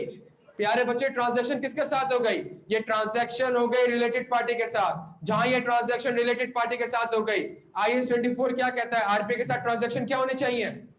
डिस्क्लोज होनी चाहिए। द रिस्क इज मैनेजमेंट ने उसको एडिक्वेटली डिस्क्लोज ना किया हो। तो मैंने एक और चीज बनाई कि भाई आपने सेपरेट नहीं किया होगा। एक और रिस्क मैंने बनाया कि ट्रांजैक्शन हुई किसके साथ है? आरपी के साथ है, और इसको मैनेजमेंट ने एडिक्वेटली डिस्क्लोज्ड नहीं किया होगा। प्यारे बच्चों के यहाँ तक बात समझ आती है? कि यहाँ तक बात समझ आती है? अभी मैं आपको सवाल से सिर्फ ये सिखाने की कोशिश कर रहा हूँ कि कैसे सवाल से इंफॉर्मेशन लेके मैंने इसके आंसर को नोट करने की जरूरत बिल्कुल भी नहीं है। इसी पेज के पीछे आंसर पूरा बना हुआ है, टेंशन ना ले आंसर की। जो मैं आपसे बातें कर रहा हूँ, जो ब्रेन स्टॉर्मिंग मैं आपसे कर रहा हूँ, अगर आप मुझसे बैठ के वो समझ लेंगे तो आप आराम से सवाल कर सकेंगे। इसको नोट ना करें, खुदा का वास्ता है। पूरा पीछे इसके पेज पे आंसर बना हुआ है, एक पेज में सारे इसमें रिस्क मैंने बताया है। आंसर नोट करने की जरूरत नहीं है। जिस स्ट्रक्चर से मैं आपको लेके चल रहा हूँ, उस स्ट्रक्चर से आप मैक्सिमम ऑडिट रिस्क आइडेंटिफाई कर सकते हैं। क्या यहां तक बात समझ आती है प्यारे बच्चों? अच्छा, मैं पॉइंट नंबर 5 पढ़ रहा हूं, ये चले पॉइंट नंबर 4 पढ़ रहा हूं। Construction of the 4 residential projects started during the year. The project are in various stages of completion. About 70% of the apartment have already been booked. FL offers different terms to its customers depending upon which option. आपने जो construction करी थी, इस construction में मैं आपके साथ agreement अलग कर रहा हूँ, आपके साथ एग्रीमेंट अलग कर रहा हूँ, आपके साथ एग्रीमेंट अलग कर रहा हूँ। प्यारे बच्चों क्या मतलब है इसका? आपके साथ शायद मुझे रेवेन्यू अलग रिकॉर्ड करना पड़े, आपके साथ शायद मुझे रेवेन्यू, आपके साथ शायद पॉइंट ऑफ टाइम पे करना पड़े, आपके साथ शायद ओवर दी टाइम करना पड़े। सुनिएगा मेरी बात, एक कंपनी ने एक ऑफिस बनाई हुई, अब आपको मैं बेच रहा हूं, आपको अलग टर्म्स में बेच रहा हूं, आपको अलग टर्म्स में बेच रहा हूं, तो इसका मतलब है एक रिस्क है कि शायद मैनेजमेंट ने जो रेवेन्यू रिकॉर्ड किया होगा वो एज पर IFRS 15 रिकॉर्ड नहीं किया होगा। जो मैं कंस्ट्रक्शन कर रहा हूं प्यारे बच्चों, तो कंस्ट्रक्शन के ऊपर IFRS 15 अप्लाई हो जाता है, और हर कस्टमर के साथ डिफरेंट एग्रीमेंट्स है, हर कस्टमर को मैंने डिफरेंट ऑप्शन दिए हुए हैं। तो रिस्क ये है कि जी शायद आपने revenue as per IFRS 15 record नहीं किया होगा। मैं आपके साथ बैठ के अगर आखिरी इंफॉर्मेशन पढ़ूं, the balcony of one of the apartment constructed in 2012 fell off, severely injuring 3 persons. The news surfaced in the media and caused the severe criticism on the company, and a show cause notice was also received by the company from a regulatory authority. The company's management is of the view that construction was up to the required standards and the residents had made some modification which caused the आपने एक घर बनाया हुआ था, उस घर की balcony गिरी 3 लोग इंजर्ड हो गए। मीडिया ने ठीक ठाक क्रिटिसिज्म करा, आपके मुल्क का जो KDA है उसने आपको एक शो कॉज नोटिस इशू कर दिया। ये केस चल रहा है सिंध हाई कोर्ट में। क्या होगा भाई? ये सारी कहानी मैंने यहाँ पे लिख दी, सारी कहानी मैंने रिस्क फैक्टर में लिख दी।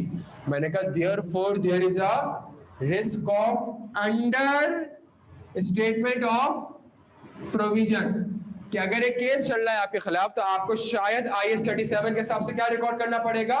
प्रोविजन रिकॉर्ड करना पड़ेगा। And the risk is management ने प्रोविजन रिकॉर्ड ना किया हो, या ये एक कॉन्टिंजेंट लायबिलिटी है जिसको एडिक्वेटली डिस्क्लोज करना चाहिए, and the risk is management ने उसको एडिक्वेटली डिस्क्लोज ना किया हो। एक और आपके पास रिस्क आ जाएगा प्यारे बच्चों, किसके हिसाब से? IAS 37 के हिसाब से। क्या यहाँ तक बात समझ आ रही है? बड़े आराम से 23 नंबर के लिए मैं 10 ऑडिट रिस्क आइडेंटिफाई कर चुका हूँ, और हर 10 ऑडिट रिस्क के अगेंस्ट में 2 से 3 प्रोसीजर लिखूंगा। तो टोटल मेरे पास आराम से 40-35 पॉइंट्स कवर हो जाएंगे और मैं आराम से 23 मार्क्स सिक्योर कर सकता हूं। मैं आपको पहले भी बता चुका हूं, रिस्क और प्रोसीजर ऐसा एरिया है कि 100 में से 20-25 नंबर का सवाल इन्हीं एरिया में से आ रहा होता है। प्यारे बच्चों को यहाँ तक बात आपके समझ आती है? तो अगर आप इस सवाल को गौर से देखें, इस सवाल में मैं बड़े आराम से 10 ऑडिट रिस्क आइडेंटिफाई कर चुका हूं। इसमें आपको IS 40 का भी रिस्क दिखेगा, इसमें आपको IFRS 9 का भी दिखेगा, इसमें आपको IFRS 15 का भी दिखेगा, इसमें आपको IS 36 का भी दिखेगा, इसमें आपको IFRS 13 का भी दिखेगा, इसमें आपको बैठ के IS 37 का भी रिस्क दिखेगा, इसमें आपको IS 24 का भी रिस्क दिखेगा। क्या यहाँ तक बात समझ आ रही है प्यारे बच्चों आपको? तो जब भी हम सवाल पढ़ेंगे, पास्ट पेपर्स की प्रैक्टिस करेंगे, आंसर की टेक्निक बिल्कुल सेम है, आंसर का स्ट्रक्चर बिल्कुल सेम है, जितना कुछ सवाल में लिखा हुआ है वो रिस्क फैक्टर है, उस रिस्क फैक्टर को आपने लिंक करना है बैलेंस शीट और P&L से, और आपने बताना है कि उसके ऊपर IFRS क्या कहता है, और रिस्क ये है कि शायद मैनेजमेंट ने ऐसा नहीं किया होगा। क्या यहाँ तक प्यारे बच्चों आपको बात समझ आती है प्यारे बच्चों?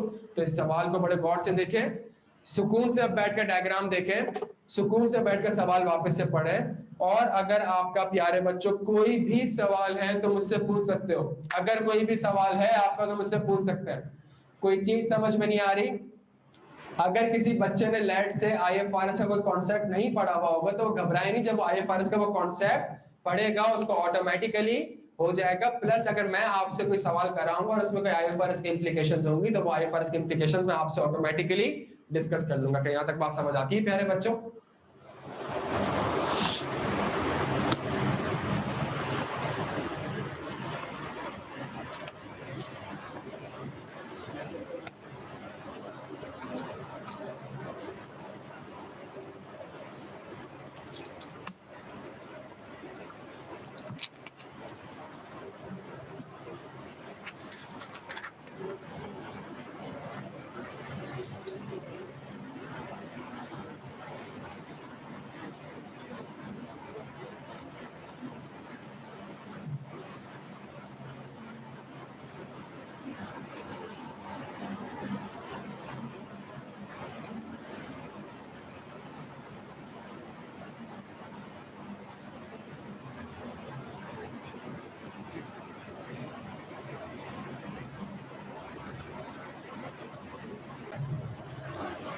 नौमान अहमद,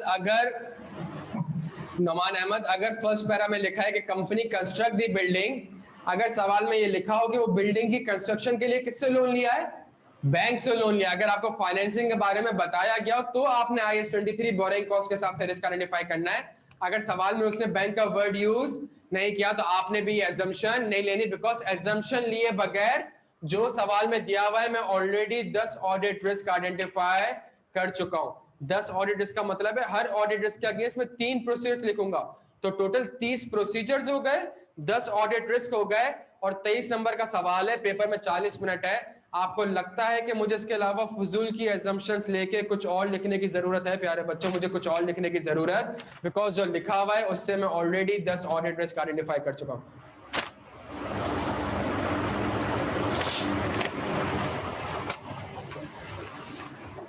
अहमद देखें, अहमद इसमें मैं दोनों चीजें कंसीडर करूंगा। फॉर एग्जांपल जो आपने मुझसे सवाल पूछा है, मैं सवाल को रिवर्स करता हूं कि जी अगर तो मैनेजमेंट ने उसको फेयर वैल्यू पर रखा होगा तो फिर कैसे इंपेयरमेंट? बट देखें, मुझे उसने अकाउंटिंग पॉलिसी के बारे में नहीं बताया, चूंकि उसने मुझे अकाउंटिंग पॉलिसी के बारे में नहीं बताया तो मैं दोनों सिनेरियोज को कवर करूंगा कि अगर कॉस्ट मॉडल है तो ये साइमल्टेनियसली मेरा रिस्क है कि शायद मैनेजमेंट को रेवेन्यू रिकॉर्ड नहीं करना चाहिए, बट क्या पता जब मैं प्रोसीजर परफॉर्म करूं तो मुझे कंफर्म हो जाए कि हाँ जी मैनेजमेंट ने रेवेन्यू बिल्कुल सही रिकॉर्ड किया हुआ है। तो जब रेवेन्यू सही रिकॉर्ड किया हुआ है तो अब एक अगला मसला आ जाएगा, किस चीज का मसला आ जाएगा कि जो आपने रेवेन्यू रिकॉर्ड किया हुआ है तो फिर आपने रिसीवेबल भी रिकॉर्ड किया होगा, और जब रिसीवेबल भी रिकॉर्ड किया होगा तो उस रिसीवेबल के इंपेयरमेंट का रिस्क है, उस रिसीवेबल की डिस्काउंटिंग का रिस्क है। क्या यहां तक बात समझ आ रही है?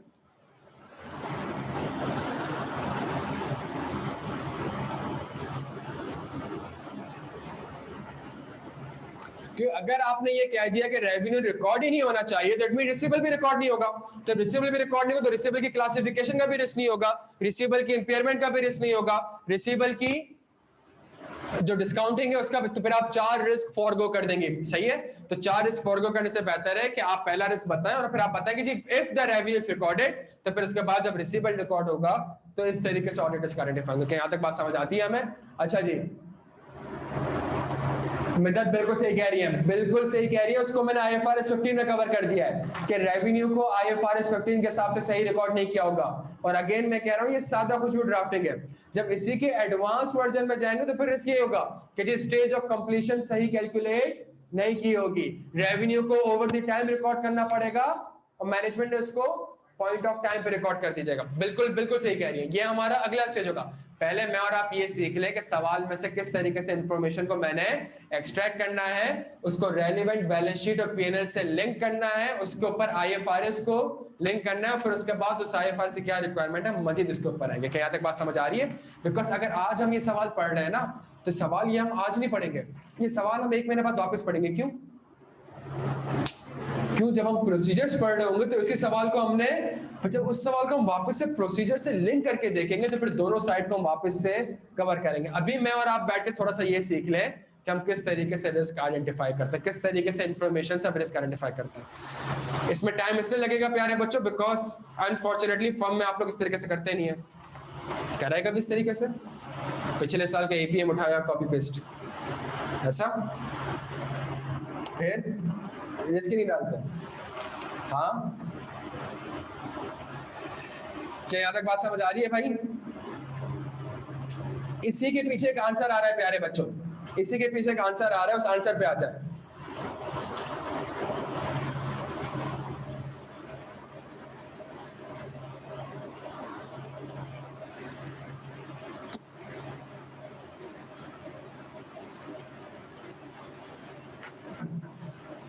भाई सब आ गए आंसर पे, मैं आंसर पढ़ लूं आपके साथ बैठ के। बिलाल साहब, हो गया?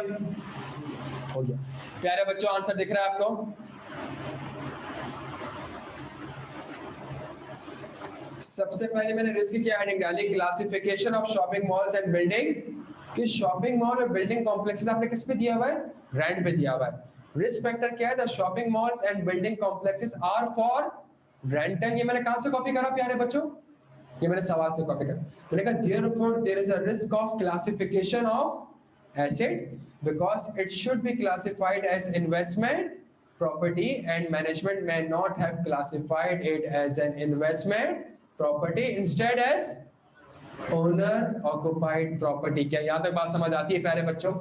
फिर मैंने कहा shopping mall located in Multan witnessed the low turnout of customer and some of the customer are vacating the shops, therefore there is a risk of overstatement of investment because investment property may have been impaired and no impairment or adequate impairment has been recorded by the management as per exactly same risk। मैंने अभी थोड़ी देर पहले भी आपको draft करवाया था जब हम इलस्ट्रेशंस पढ़ रहे थे, उसमें भी, लेकिन चेंज क्या था? सिर्फ और सिर्फ क्या चेंज था प्यारे बच्चों? रिस्क फैक्टर चेंज था। क्या यहाँ तक बात आपको समझ आ रही है?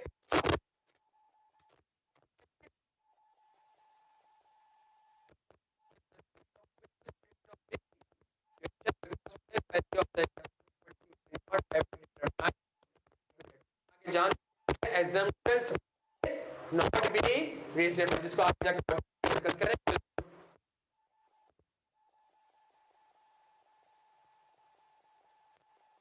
इसके बाद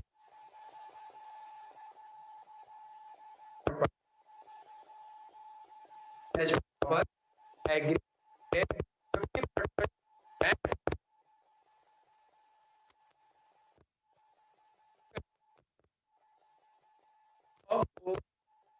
of the variable consideration made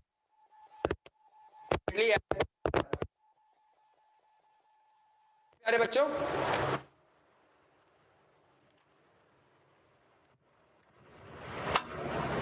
अब ठीक है आवाज प्यारे बच्चों?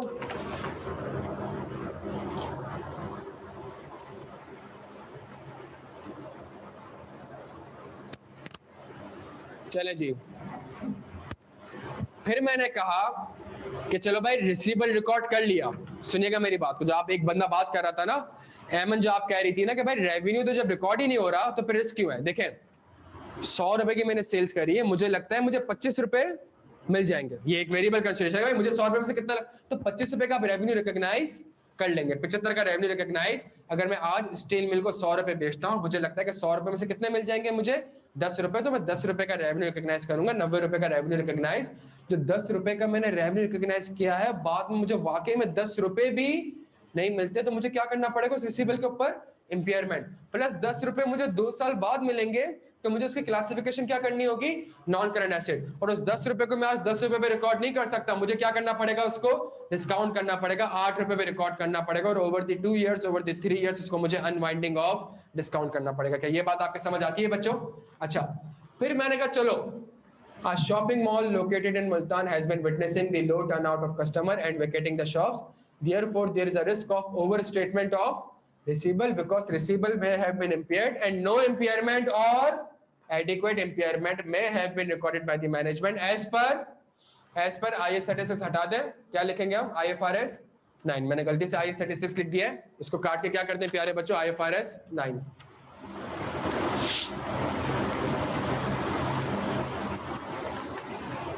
Classification of receivable. The customer has accepted the management offer and agreed to pay 50% of the rent and the remaining amount after 2 years if the conditions.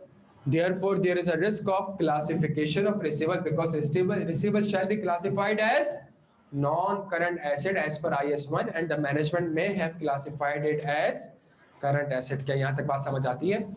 Valuation of receivable. The customer has accepted the management offer and agreed to pay 50% of the rent and the remaining amount after 2 years if the condition improve.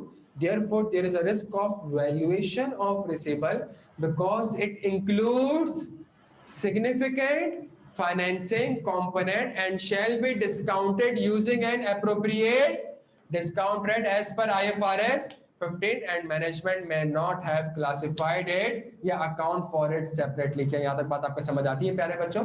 उसके बाद है classification of head office building.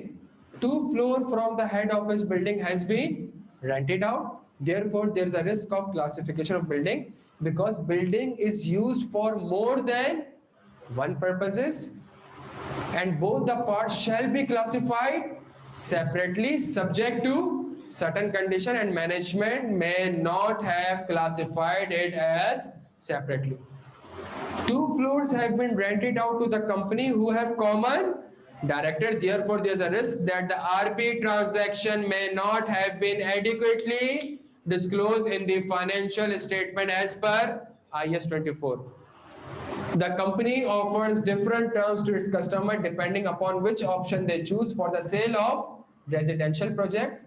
Therefore, there is a risk of misstatement of revenue because each contract may have different performance obligation and consequently may have different revenue recognition criteria and the management may not have recorded the revenue as per. The accident in the balcony of one of the apartments severely injured 3 persons and show cause notice was also received from the regulator. Therefore, there is a risk that the provision may not have been recorded or if it is a contingent liability may not have been adequately disclosed as per IAS 37। प्यारे बच्चों के यहाँ तक आपके बात समझ आती है? ये 10-11 रिस्क हमने आइडेंटिफाई करे प्यारे बच्चों के, ये समझ आता है आपको? प्यारे बच्चों इसकी ड्राफ्टिंग कैसे आइडेंटिफाई करना है, सवाल से कैसे ढूंढना है, ऑनलाइन वालों के ये बात आपको समझ आती है प्यारे बच्चों? मैं अगर आपके साथ एक इस पूरी चीज को अगर मैं समराइज करूं, इस पूरी चीज को अगर मैं समराइज करूं,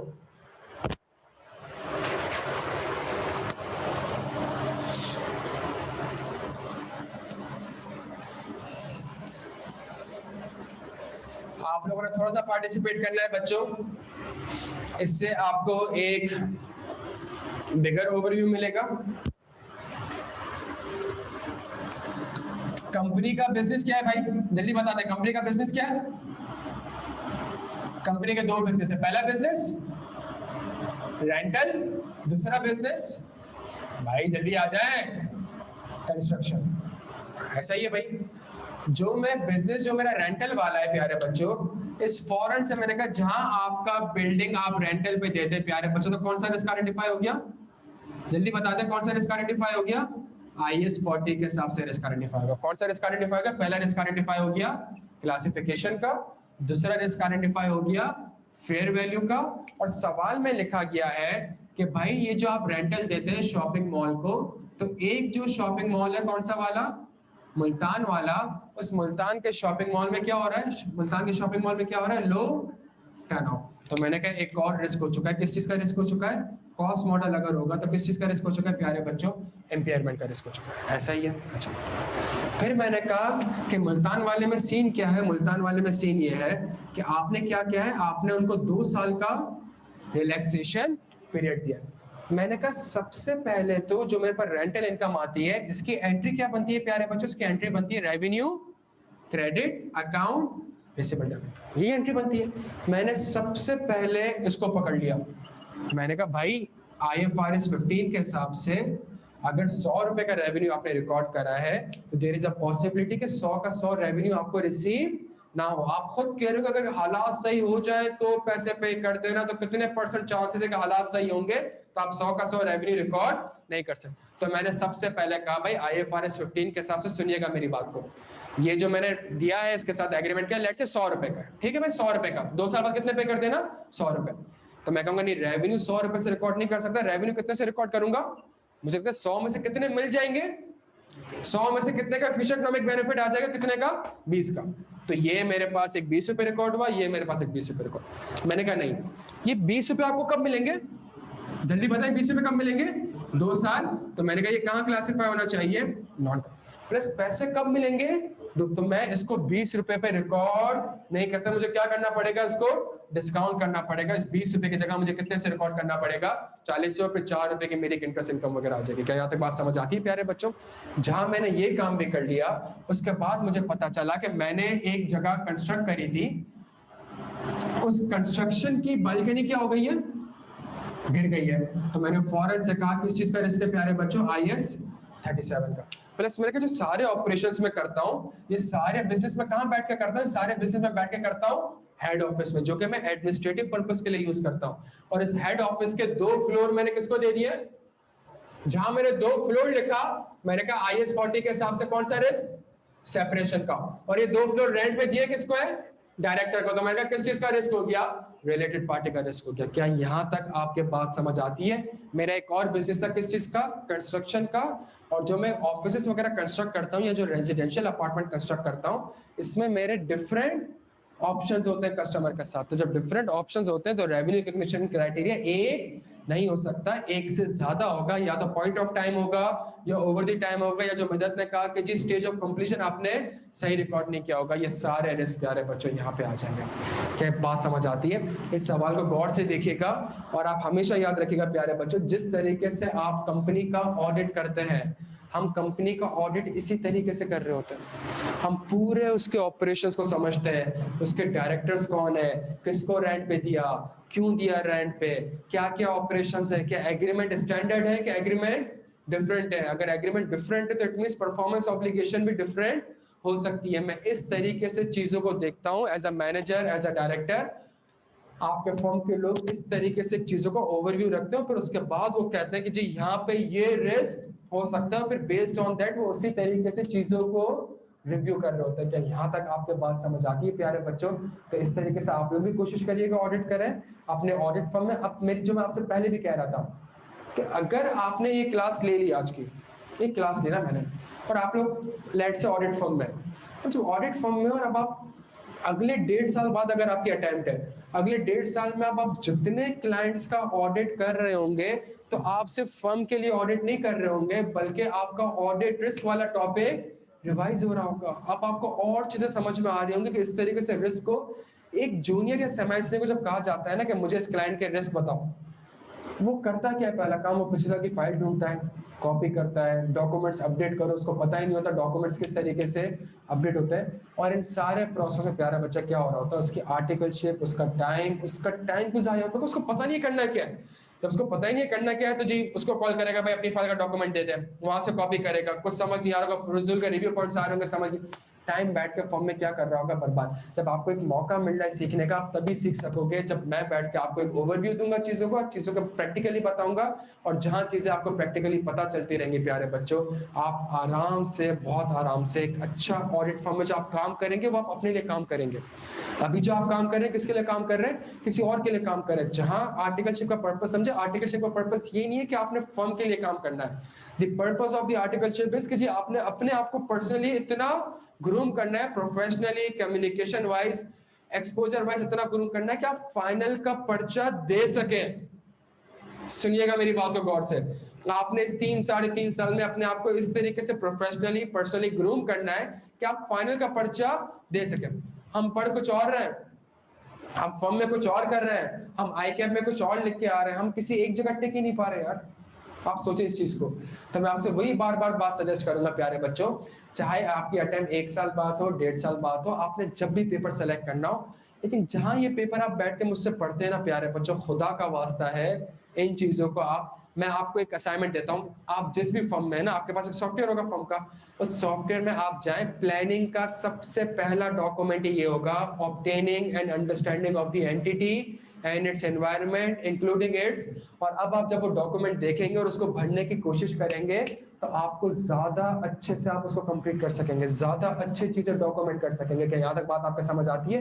तो अगला 1 साल 1.5 साल आपका जाया नहीं हो रहा होगा। तो यहाँ तक बात समझ आती है बच्चों? अपना अच्छे से ख्याल रखिएगा इंशाल्लाह। एक बात आप इसे सुन लें, क्लास हमने स्टार्ट करी कोई 1:35 1:40 पे, 3:30 बजे हम क्या कर रहे हैं, क्लास ऑफ कर रहे हैं। आज की क्लास में हमने ऑडिट रिस्क पढ़ा, हमने इलस्ट्रेशन सारी देखी, हमने इलस्ट्रेशन के आंसर देखे, हमने सीए फाइनल का एक सवाल किया, क्वेश्चन किया, उस क्वेश्चन का आंसर बैठ के ड्राफ्ट किया, उसको पूरा समझा, उसके आंसर को रीड किया। हम 1.5-2 घंटे में अच्छा खासा पढ़ सकते हैं प्यारे बच्चों। 1.5-2 घंटे क्लास में कोई फजूल की बात नहीं होगी। क्लास टाइम पे स्टार्ट होगी, टाइम पे एंड होगी। तो कोशिश करिएगा प्यारे बच्चों, क्लासेस रेगुलरली लीजिएगा, बिकॉज एक क्लास में बहुत कुछ हम इंशाल्लाह अच्छा पढ़ लेंगे। क्या यहाँ तक बात समझ आती है प्यारे बच्चों? अब हमारी अगली क्लास लेट से अगले हफ्ते होती है, वीकडे में होती है, जब भी होती है। लेकिन प्यारे बच्चों, आपने फारिग नहीं बैठना, मैंने फारिग नहीं बैठना। चूंकि हम एक चीज की ड्राफ्टिंग कर चुके हैं, हमारे पास आंसर अवेलेबल है, मैं आपको एक सवाल किसमें दूंगा, क्विज में दूंगा। वो सवाल आपने क्या करना है, पढ़ के आना है वो सवाल आपने ड्राफ्ट, ताकि जब हम क्लास में बैठ के डिस्कस कर रहे हो तो ये जो होता है ना कि जी सवाल में ये चीज समझ में नहीं आ रही और पढ़ने का टाइम सर कम दे रहे हैं, सर लिखने का टाइम कम दे रहे हैं, प्यारे बच्चों सारी चीजें हमारी ऑटोमेटिकली रिजॉल्व हो जाएंगी अगर आप बैठ कर रोज का आधा 1 घंटा निकाल सके। क्या यहाँ तक बात समझ आती है प्यारे बच्चों? चले जी। प्लस एक और चीज, इंशाल्लाह इस बैच में एक और काम ये करूंगा कि एसीसी आईसीडब्ल्यू के बड़े जबरदस्त सवाल है। चूंकि मैं एमएसए 1 भी पढ़ा रहा हूं तो मुझे पता है कि एमएसए 1 में आईकैप किस तरीके से चीजों को पूछ रहा है, बिकॉज एमएसए 1 में 50-60% ऑडिट है, 40-50% एफएफआर है। तो मुझे आइडिया है कि वो उसको किस तरीके की चीजें पूछ रहा है। तो जो एमएसए का मेरा एक्सपीरियंस है वो मैं नीचे सीफैप में लेकर आऊंगा, because there is a possibility कि जो रिस्क, जो प्रोसीजर्स वो एमएसए में पूछ चुका है, अब वो कहाँ पूछेगा, वो सीफैप में पूछेगा। तो मैं एमएसए की तैयारी भी आपको इंशाल्लाह साइमल्टेनियसली करा दूंगा। प्लस जो दूसरी प्रोफेशनल बॉडी है हमारी एसीसी है, आईसीडब्ल्यू, वो भी क्या करेंगे हम उसको भी, बट वो तभी हो सकेगा जब आप भी बैठ के पढ़ेंगे प्यारे बच्चों। क्या यहाँ तक बात समझ आती है? तभी हो सकेगा जब एक असाइनमेंट में आपको दूं, आप सुकून से घर से बैठ कर पढ़ कर आए, लिख कर आए, तभी हम क्लास में बैठ कर उसको आधे घंटे में कर सकेंगे। क्लास में बैठ कर सवाल रीड करें, एक बार आप पढ़े, एक बार मैं पढ़ूं, फिर हम ड्राफ्ट करते हुए वापस से पढ़े, फिर हम लिखें, इसमें 1.5-2 घंटे जाया हो जाएंगे। इसमें आपका टाइम वेस्ट होगा, मेरा कोई मसला नहीं है प्यारे बच्चों। क्या यहाँ तक बात समझ आती है? चले जी। हैंडआउट ग्रुप में भी शेयर हो जाएंगे, हैंडआउट पोर्टल पे भी है, तो अगर आपके पास पोर्टल का एक्सेस है तो आइजा 315 में सारे हैंडआउट्स, सारे सवाल, सारे सजेस्टेड आंसर अपलोडेड है। चलिए जी, अपना अच्छे से ख्याल रखिएगा प्यारे बच्चों। खुदा हाफिज।